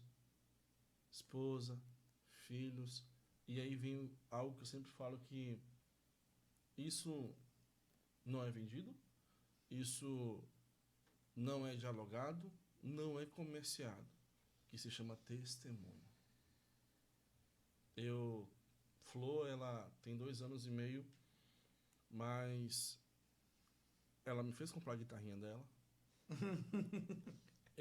Vocês sabem que eu não paro com o instrumento, compra, vende. Quando ela me vê indo buscar algum instrumento, ela fala assim, papai, outro violão? Outro violão, papai? Quando eu tô aqui dentro tocando, gravando alguma coisa, tirando música, ela encosta, ela vem pra cá, ela senta naquele teclado ali e começa a bater. Vocês não estão vendo, mas tem uma ilha aqui do estúdio aqui todo montado. Então, assim, e eu nunca coloquei do meu lado pra fazer isso, né? Vocês têm uma arrasta, né? Não tem emoção maior, assim, pra mim, como servo do Senhor, quando eu tô na casa do Senhor, e eu começo a adorar com ela no colo, eu levanto minhas mãos, começo a orar, quando eu olho, ela tá com a mãozinha dela levantada, 2 anos e meio. Então isso é testemunho. Isso pra mim ensina teus filhos o caminho que devem andar. Claro que tem situações que você aceita com eles toda noite, ela é mais novinha ainda, tanto eu como tá sendo, a gente reveza. Vamos orar, papai do céu. Ela já começa, que ela gosta daquela música, papai do céu, tem muitos filhos. Então a oração dela começa, papai do céu, tem muitos filhos, e aí vai. Mas você entende que já sabe... Existe uma porta de relacionamento aberta. Exatamente. E dentro disso aí, um ponto que eu queria trazer para nossa conversa aqui, é que nós estamos em um momento de divisor de águas, que são as eleições aí de segundo turno, e que nós está muito claro, né, por onde o nosso caminho pode, nosso país pode ir. Só tem 2 vertentes, não tem mais de 2, vamos deixar muito claro isso. Mais uma vez, nós não estamos aqui falando de nomes de A ou de B, estamos falando de caminhos, né? Só tem 2 caminhos hoje, politicamente falando, para ser mais específico, eleições presidenciais. E tempos difíceis, como nos posicionar nesse cenário, Thiago? Tipo, você tem 3 filhos, tem um que está com 16, só que os 2 são mais novos. Eu tenho uma de 2 anos e meio e tenho uma de 5 meses. Então, toda vez que eu olho para minha mais nova sorrindo, eu falo, Deus, bota a mão, porque eu quero ver esse sorriso até que o Senhor venha. Eu não quero ver nossos pais caindo em desgraça, eu não quero ver a gente de uma forma opressa, porque tá na nossa mão o poder de escolha, Sim. né? E meu povo parece por falta de conhecimento. Então, se nós hoje nós podemos ser voz ativa para uma geração, o que você pode trazer de clareza para, de repente, para aquelas mentes que estão duvidosas ainda? Em qual caminho tomar para esse final de mês, as eleições agora do segundo turno, que é tão importante para nossa nação? É extremamente pertinente isso. Eu e Deise, nós conversamos todos os dias sobre isso, né? A gente não tinha costume de conversar sobre política. Eu e Tarsila, E hoje nós conversamos sobre todos os dias. Deise me manda vídeo. Olha isso aqui que é absurdo. Eu olho o vídeo lá e ela, posta esse, eu vou postar esse daqui, posto no Face. Sim. E a gente tá aí. O que a gente tá fazendo? Primeiro, a gente tá bombardeando as redes sociais. Sim. Porque é mais do que uma batalha presidenciável, é uma batalha de princípios. Sim. Né? Estão tentando contra os princípios judaico-cristãos e nós precisamos nos posicionar. Vamos lá. Sobre a questão das eleições agora, né, de segundo turno, dia 30 de outubro, a gente conseguiu ver de fato uma polarização existente. Não é uma polarização que está acontecendo só aqui especificamente no Brasil. Há um pouco mais de 2 anos atrás houveram eleições em Israel e foi muito parecida, porque foi uma polarização de direita e de esquerda, a direita conservadora e a esquerda liberalista. Né? Qual é o grande problema? O grande problema é que nós temos 2 cenários. Nós temos um líder que já foi líder do Brasil, que tem um currículo de condenações muito claras e específicas. Não há absolvição? Né? Não há absolvição. A gente sabe disso, que não existe. Não, o cara foi inocentado. Ele não foi absolvido. Não foi um golpe, não teve um golpe. Zeraram o jogo. Foram 9 bilhões só de retorno em relação a delações. A gente sabe dessa realidade. E quando fala de retorno de 9 bilhões, estamos falando de pessoas ligadas a ele, que estavam ali recebendo o dinheiro dele, mas que estavam recebendo dinheiro dele, tudo sob conhecimento dele. Então a gente está vendo aí, a gente vê basicamente 50% do país querendo de volta ele, sendo que a situação em que o nosso Brasil está vivendo nesses últimos anos, né, em que o atual presidente pegou para governar, o Brasil teve uma febre, que foi uma convulsão, que foi resultado da gestão anterior, que é a gestão desse pessoal, desse partido. Foi um grito muito grande de socorro. E aí, por que eu falo que a igreja tem que ter um posicionamento extremamente pertinente? Primeiro, o Senhor Jesus, ele ensina que quando nós expulsamos o demônio de alguém, ou ele traz a alegoria da questão da casa, né? Quando você tira, né, aquele demônio da casa. Mas ele volta e ele encontra a casa vazia, ele traz 7 junto com ele. Sim. Isso mostra que é uma necessidade muito importante que a igreja se posicione em lugar de influência. E a gente, por muitas vezes, não se posicionar, a gente deixou esses lugares ser ocupados pelo inimigo. Sim. Você entende? É uma promessa que foi direcionada para Abraão, que fala que o lugar onde nós colocarmos a planta do nosso pé, ali é a nossa possessão. Ou seja, a gente precisa avançar para a conquista. E a conquista em relação a princípios. E nós estamos vendo esse candidato, esse candidato que já governou, o partido dele governou o país por 16 anos, cuja pauta dele e a coligação apoia o aborto, apoia a ideologia de gênero, né? Nós, como cristãos, sabemos que Deus criou homem e mulher os criou. Quem nasceu homem é homem, não adianta. Não adianta essa xícara dizer que é pires, essa caneca, né? Chama de xícara. Não adianta dizer que não é Pires, só se for o sobrenome dela, né? Igual a Cláudia, que é Pires, tudo bem. O Alexandre também, que é Pires. Esses podem. Não sei. Ela já tá rindo das minhas piadas. Colocou a mão no rosto porque sofrendo com as demorou muitas piadas, não foi dele. Mas chegou. Demorou muito. Mas chegou. Então aí a gente tem, primeiro, esses 2 pontos, né? O aborto e ideologia de gênero. A gente tem dentro da coligação dele, projeto de lei que foi proposto agora em 2021 para ser aprovado, se acaso ele for escolhido como presidente da nação, de crime por insignificância. Se acaso o bandido roubar até determinado valor, aquilo não é crime, é contravenção penal, então ele não vai preso. Nós vemos esse mesmo candidato a presidente falando que o que há de errado em um jovem roubar um celular para tomar uma cervejinha. Gente, pelo amor de Deus, como assim? Sabe? Aí nós temos mais. No projeto de 2018, que eu li o projeto, tinha lá uma possibilidade de descriminalização da pedofilia. Você que é pai de criança aí, imagina seu filho, sua filha, de repente um cara chega ali, se a criança pensa que está encantada, e se essa lei for aprovada, aí o que acontece? A criança, se ela achar que ela tem o direito, ela vai poder ter um relacionamento com um cara de 30 anos de idade, mais velho. Não posso nem falar muito dessa questão de 30 anos de idade, porque talvez a diferença da Michelle pro Bolsonaro seja essa. Mas a Michelle, pelo menos, já é adulta, né? Já tem Já entendimento. tem entendimento. Tá dentro da liberdade dela. Passou de 18 anos, amigo. Escolhe qual vida que você quer. E aí, nós, por exemplo... Mas não mexa com nossas eu crianças. vi esse ex-presidente e ex-presidiário também falando...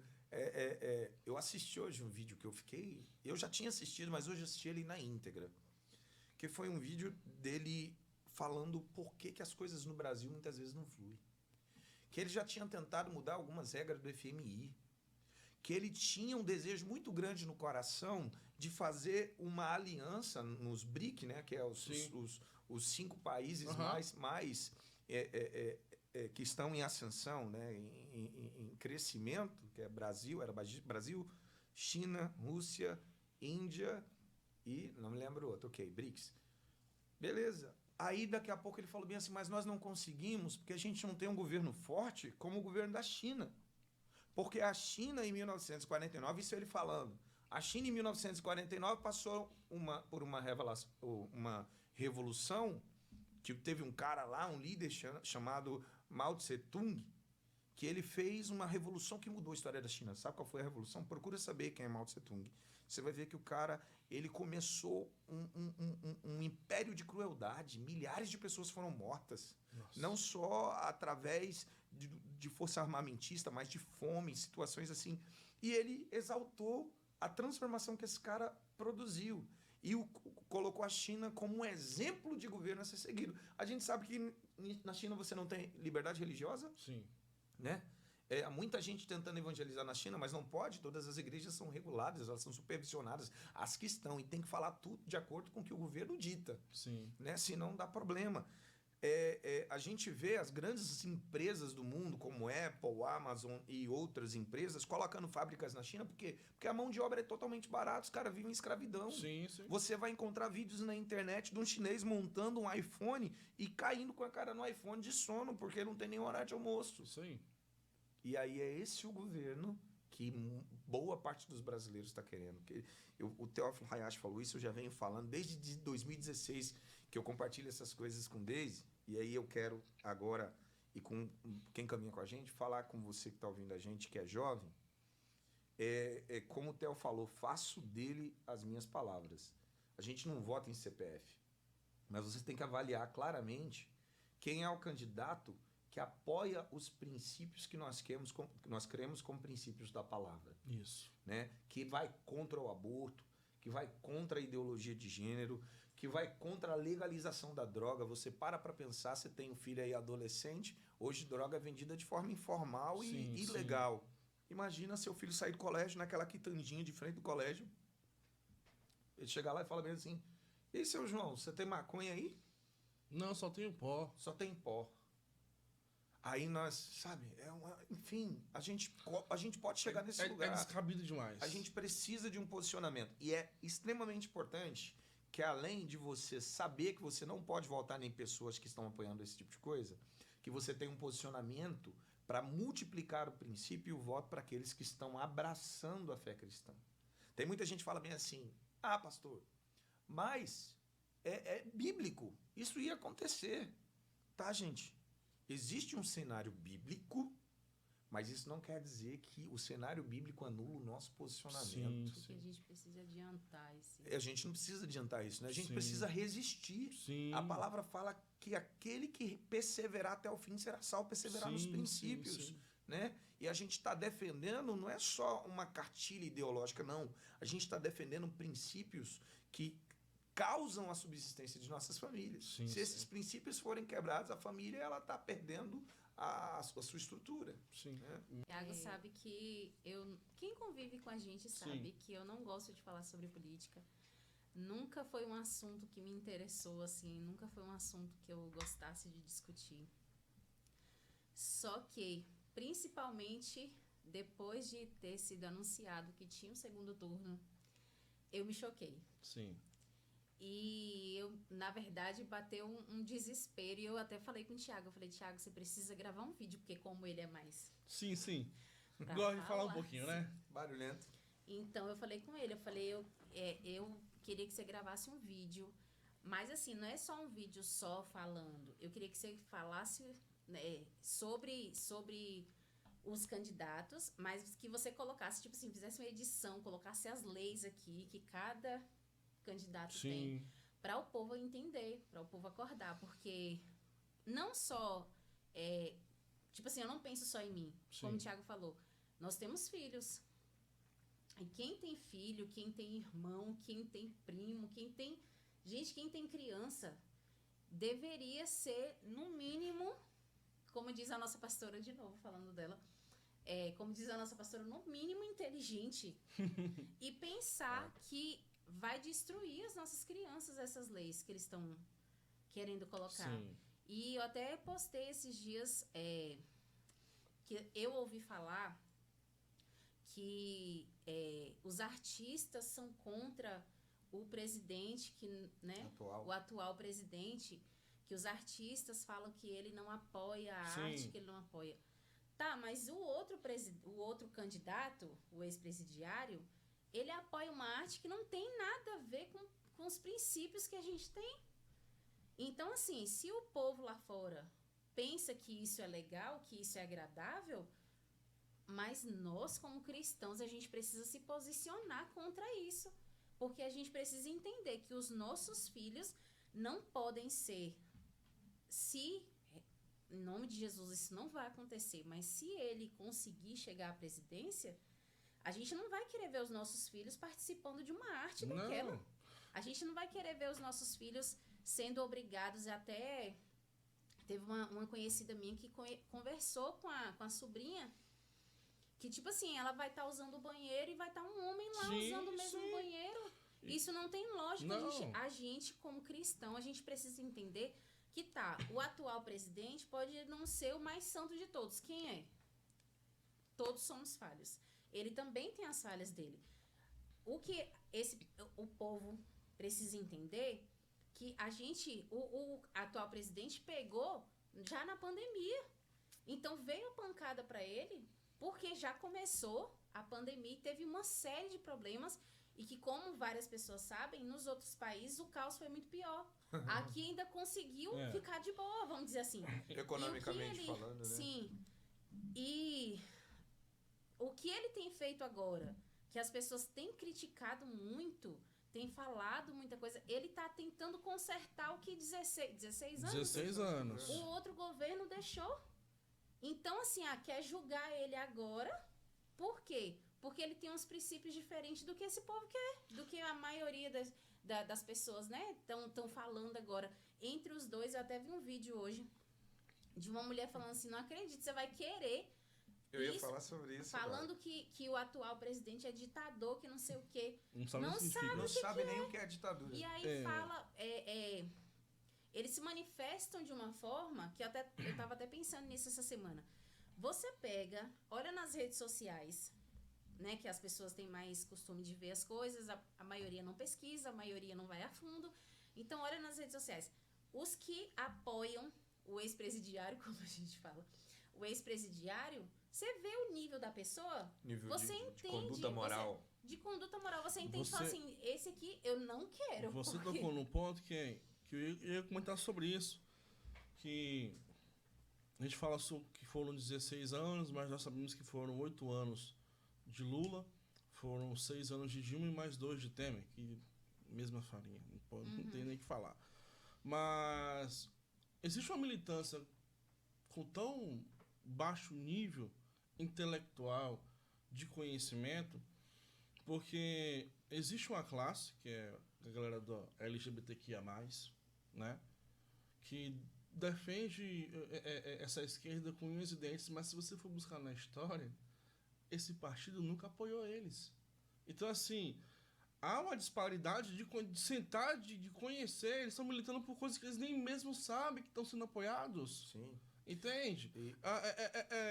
É muita, pra gente não falar que é muita burrice, para não ser tão agressivo, mas é muita falta de vontade de querer sentar e estudar um pouquinho. Você tá comprando uma briga que você não sabe nem por quê. Chama o cara de fascista. Você senta com um cara desse e pergunta, por que ele é fascista? Não sei. Não sei. É exatamente então, é isso que você quer para nada isso, os próximos 4, de repente, não sei, vira 8 anos. Então, reflita.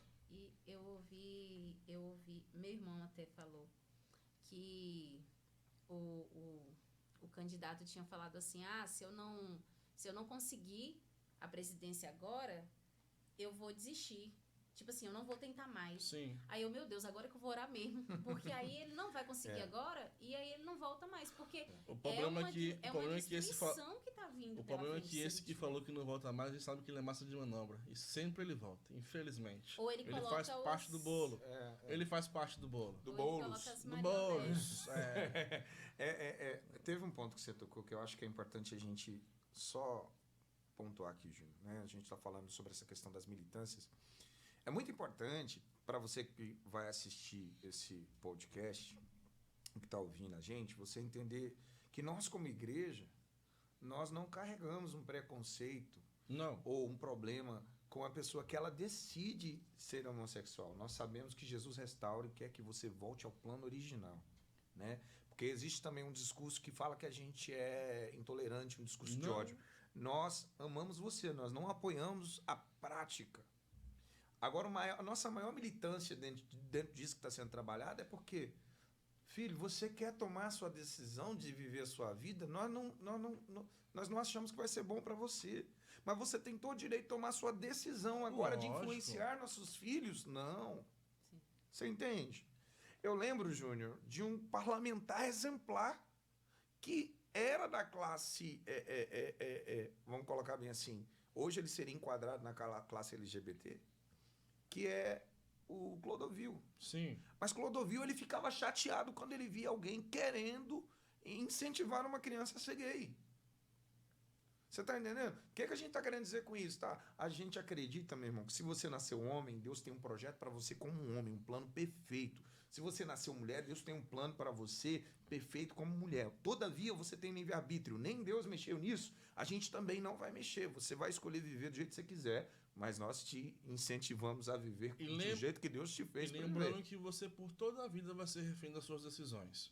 Sim. Não coloca um julgo sobre um governo, sobre o próximo, nem sobre o cristianismo. É uma decisão sua. É uma decisão sua. É uma decisão sua. Mas, se você decidiu viver, fazer o que você quer fazer da sua vida, tenha pelo menos sabedoria de entender que os nossos filhos, eles não precisam ser ensinados a tomar a mesma decisão que você tomou. Sim. Isso é livre-arbítrio. Sim. Né? Então, nós amamos o homossexual e queremos conversão para a vida dele, transformação, que ele vá viver a vida que Deus projetou, porque a verdadeira vida só se encontra quando você descobre de fato a sua identidade. A sua identidade foi gerada em Deus, e em Deus você consegue tirar toda a mentira que cobre isso.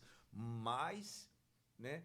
Por favor, a ideia é essa. A gente está querendo defender os nossos filhos de serem ensinados sobre uma coisa que não tem nada a ver. Sim. Eu tenho um vídeo no Instagram, já fiz uns 2 meses atrás, que eu justamente falo assim, eu falo para ele assim, cara, você que é homossexual, você que é lésbica, eu te amo mesmo. Agora assim, eu não compactuo com o que tu faz. E quando a gente fala da militância que defende, não tô aqui gerando um preconceito, mas sim. Gerando você, de repente, assim, um gatilho para sentar e entender o que você está defendendo. E se aquele partido que você está defendendo, de fato, na história dele, ele sempre respaldou você dentro daquilo que você acredita. Então, pegue esse time aí. Eu sei que muitos de vocês estão numa vida que vocês não escolheram, tá? Nós entendemos isso. Mas nós também sabemos que muitos de vocês estão por fazer baderna. Mas enquanto vocês estiverem por fazer baderna, nós vamos estar aqui como Igreja de Cristo para defender o nosso. Vai levantar uma voz. Tá? Nós não vamos nos calar. De alinhamento. Não vamos nos calar, não vamos deixar mexer com nossas crianças. Nós entendemos, sim, dentro do nosso cristianismo, dentro daquilo que nós acreditamos que é a verdade de Deus, homem nasce homem, mulher nasce mulher, fim. E até falaram uma época que o fato da gente não querer que ensine a sexualidade para as crianças nas escolas, que era um preconceito nosso. Mas não é isso. Não é preconceito do cristão, não é preconceito de quem serve a Deus. É uma atitude que a gente, como pai e mãe, a gente precisa ensinar, sim, os nossos filhos, mas da forma correta. Sim. Eles querem deturpar a visão da sexualidade, da identidade das nossas crianças, e eles querem que a gente ache isso normal. Sim. E a gente vê vídeos, gente, pelo amor de Deus, é só pesquisar, é só procurar vídeo, você quer mais facilidade? Procura vídeo nas redes sociais, procura vídeos do que o ex-presidiário faz, do que ele fala, em relação às nossas crianças, em relação à ideologia de gênero, porque Sim. eles querem acabar, eles querem destruir, eles querem enfiar Desconstruir goela a família. abaixo, Tem- de que a gente precisa aceitar isso, de que uma mulher pode aprontar, pode fazer o que quiser, quando engravidar vai lá e aborta, que é coisa de saúde, gente, Tem um vídeo, não sei se vocês já viram, de mais ou menos 2 anos atrás, de um homossexual muito famoso, e numa plateia, ele sentado, e ele mesmo faz a pergunta para ele, ele mesmo responde com ar De deboche. tão grande. Ele Sim, fala, sim. me perguntaram se a gente quer destruir a família. Sim, nós queremos Sim, eu destruir a vi família. esse vídeo, eu Sim. vi. Cara, aí eu te pergunto, é isso que você vai permitir? Pessoas que não acreditam no preceitos da constituição familiar, isso aí foge de credo, foge de religião. Nós estamos falando de sociedade. Nós estamos falando de pai, mãe, filhos, casamento, família. Vai deixar destruir isso? Não, nós não vamos deixar. Enquanto nós estivermos aqui, nós vamos brigar por isso, sim. Nós vamos nos posicionar com isso, sim. Nós não precisamos de arma na mão, de arma de fogo, arma branca. Não. Nosso conceito não é isso. São Nosso princípios. conceito é sentando, dialogando e mostrando a verdade, e mostrando os princípios e mostrando a verdade que nós acreditamos que é a palavra do Senhor. Eu acredito, Júnior, que a maior parte das pessoas que vai estar ouvindo, começando a consumir esse conteúdo abençoador do Café Sim. com Figueiredo, a grande maioria é cristão. E tem uma coisa aqui, cara, que nós precisamos entender, biblicamente falando. Agora eu quero espiritualizar essa questão da eleição. Por que eu vou espiritualizar? Vou te mostrar uma coisa muito simples. Teve alguém que chegou para mim e falou bem assim, mas você acha que Bolsonaro não erra? Erra. Mas calma. Vamos para a história. Davi, quando ele caiu com Batseba, matou Urias, né? Porque Sim, enviou Urias para a sim. morte. A espada, a consequência veio sobre a vida de Davi e sobre sua casa. Certo? Sim. O que é que isso mostra? Que iniquidade, quando ela é praticada por indivíduo, ela é cobrada do indivíduo. Do indivíduo. Que se queixará, pois, o homem de seus próprios pecados e delitos. Isso aí. Então, o que acontece? Davi, ele fez a besteira, ele pagou. Isso aí. Porque ele abriu uma brecha de iniquidade que deu acesso ao inimigo para atuar na vida dele, na família dele, por algumas gerações. Sim. Certo? Mas, aí quando nós lemos a Bíblia, você vai ver lá na palavra as sentenças de Deus em relação a Davi, só que quando nós vamos ver os profetas maiores e menores, nós vemos Deus estabelecendo sentenças sobre nações. Sim. Por que Deus ele estabelece sentenças sobre nação e ele estabelece sentenças sobre indivíduo? O pecado do indivíduo, ele acaba tendo como resultado e consequência a própria vida do indivíduo, a sua família ou quem ele envolveu naquele pecado. Mas quando uma nação, escuta bem isso, em nome de Jesus que eu estou falando, quando uma nação escolhe projetos de lei que são iniquidade ou que não estejam alinhados com a justiça proveniente da palavra de Deus, essa nação atrai sobre si juízo. Esse é o problema. Essa é a batalha que nós estamos travando agora. Se o Bolsonaro erra, Deus cobra do Bolsonaro. Mas se as leis que ele aprova e apoia forem contra os princípios da palavra, o juízo de Deus vem sobre a nação. Sim. E essa é a grande batalha, porque o outro candidato, ele está trabalhando para aprovar leis que são totalmente fora, desalinhada aos princípios da palavra de Deus. E aí, meu irmão, não adianta você ser crente, ter sua vida toda alinhadinha e pensar que vai ficar tudo de boa, porque quando o juízo vem sobre uma nação, todos sofrem. Isso aí. Quando o povo de Israel saiu do Egito, foram alguns que murmuraram. Mas Josué e Caleb, que não tinham feito nada, Júnior, passaram os mesmos 40 anos que todo mundo que estava lá. Mês passado eu lendo a palavra de Deus e dentro do que você falou sobre juízo, quando um erra, todos pagam, lembrando quando Deus pede para Davi fazer a contagem do povo. Do censo. E quando Davi decide fazer a contagem, isso, Deus fala que não era para fazer. Né? Cara, um passo errado de Davi, 70 mil homens morreram, mano. Juízo sobre a nação. 70 mil homens morreram por causa dele. Então, é algo muito profundo. E que foi uma decisão governamental, né? Não foi uma decisão individual. Foi algo que envolvia a nação. Sim. Aí ele coloca a nação na reta do problema. Exatamente. E aí é onde é que vem essa parte do juízo. Gente, para pensar. Você está em casa, daqui 4, 5 anos, que Deus nos livre disso. Nós vamos continuar educando nossos filhos na palavra. Isso. Mas quantos pais não têm essa estrutura? Aí vai estar lá tranquilo, daqui a pouco chega o filho com o olho todo vermelho, e aí, coroa, com aquela voz lenta. Sim. Não é isso que nós queremos. Eu acho que o termo que a gente usa, às vezes, é incrédulo, né? Que a gente usa muito. Sim. Eu acho que não existe ser humano, não é possível. Eu prefiro acreditar numa nação inteligente, eu prefiro acreditar numa nação que pensa nisso, mas eu não acredito que existe pessoas que estão vendo essas leis, que estão vendo o que esse candidato fala e o que esse candidato faz e acredita que votando nele não vai respingar nos seus filhos. Eu não acredito que essas pessoas não é por isso que vai de encontro que o Thiago falou. Porque é uma guerra espiritual. Sim, porque os olhos estão vendados. Só consegue de fato enxergar um palmo na frente. Não tá pensando, não tá olhando para, como eu falei, poxa, eu acordo de manhã, quando Bela acorda, com 5 meses, eu vejo aquele sorriso dela brincando comigo e vem no meu coração na mente, Deus, não permita que tire o brilho, o sorriso dela, não permita que um governo entre que faça a minha geração dos meus filhos se machucarem, sabe? Sofrerem. Então, é essas escamas nos olhos que caem sobre esse povo. É uma guerra mesmo espiritual, é uma guerra ferrenha, que vai depender de quê? De nós. De você que está nos ouvindo, do seu posicionamento. Não vote em branco, não vote em nulo, pelo amor de Deus, e não deixe de votar. E vote quem abraça os nossos Exatamente. princípios. Os princípios de Deus. A gente não está falando sobre religião. A gente está falando da pessoa que ele não... O candidato que fala sobre os princípios, que fala que vai fazer o que a gente acredita ser bom para nossa nação. Sim. Não é acreditar que ele vai ser perfeito sempre, que ele vai falar tudo corretamente, que ele vai fazer tudo certinho. Ele pode errar sim, claro.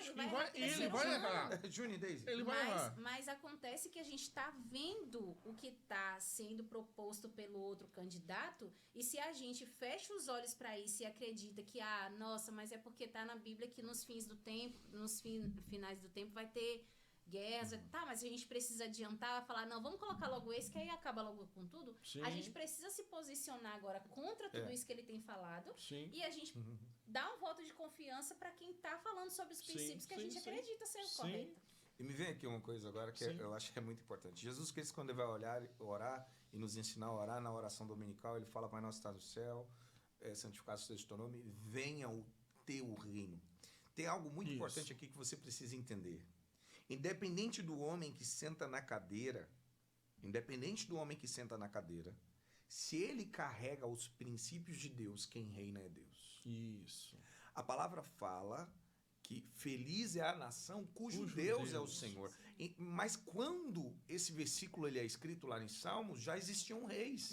E por que Deus era o Senhor? Porque todas as vezes que Deus estabelecia um rei, ele orientava, ele falava, cuide em cumprir tudo quanto está escrito no livro da lei. Por quê? O rei que cumpre o que está escrito no livro da lei, na palavra de Deus, ele atrai o reinado de Deus sobre a nação. Olha o que Deus fez com Nabucodonosor. O que fez com o cara há 7 anos, mano?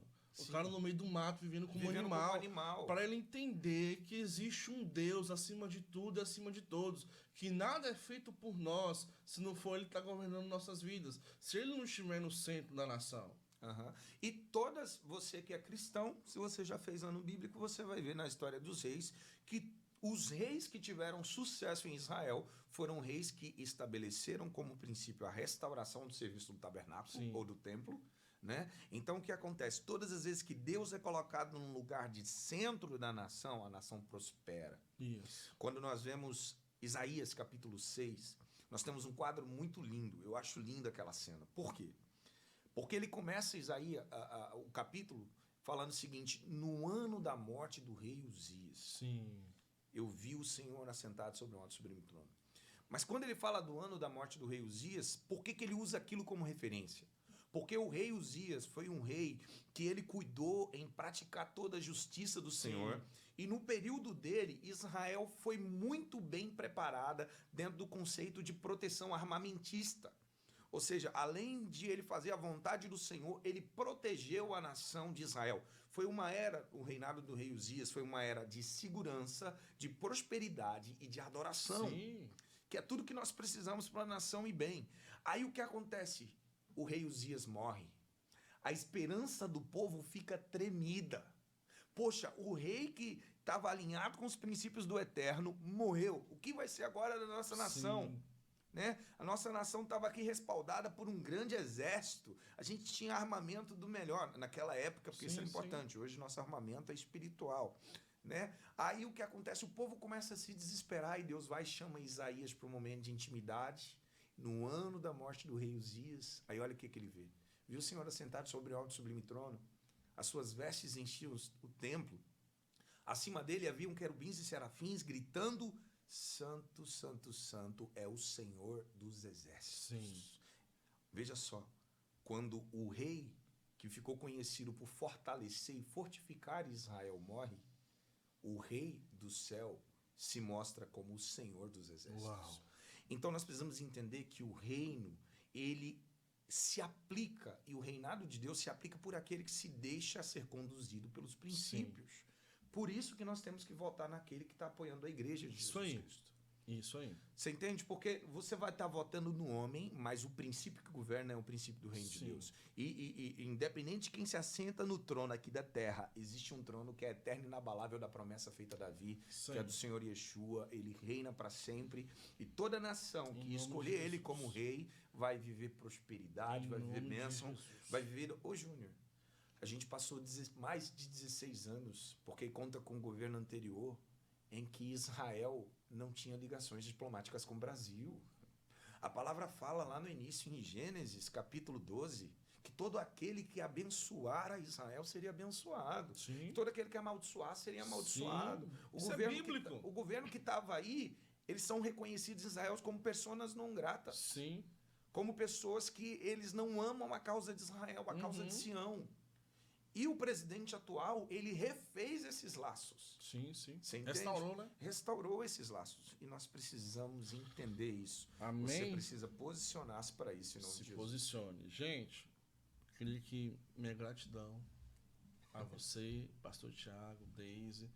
Que bate-papo incrível. Que bom demais. Que momento gostoso. Já nem vi passar o tempo. Vai dar trabalho para editar esse negócio. Gente, e depois eu tenho que trazer eles aqui de novo. Assim, que a história de Thiago e Deise é muito impactante, o testemunho deles dois.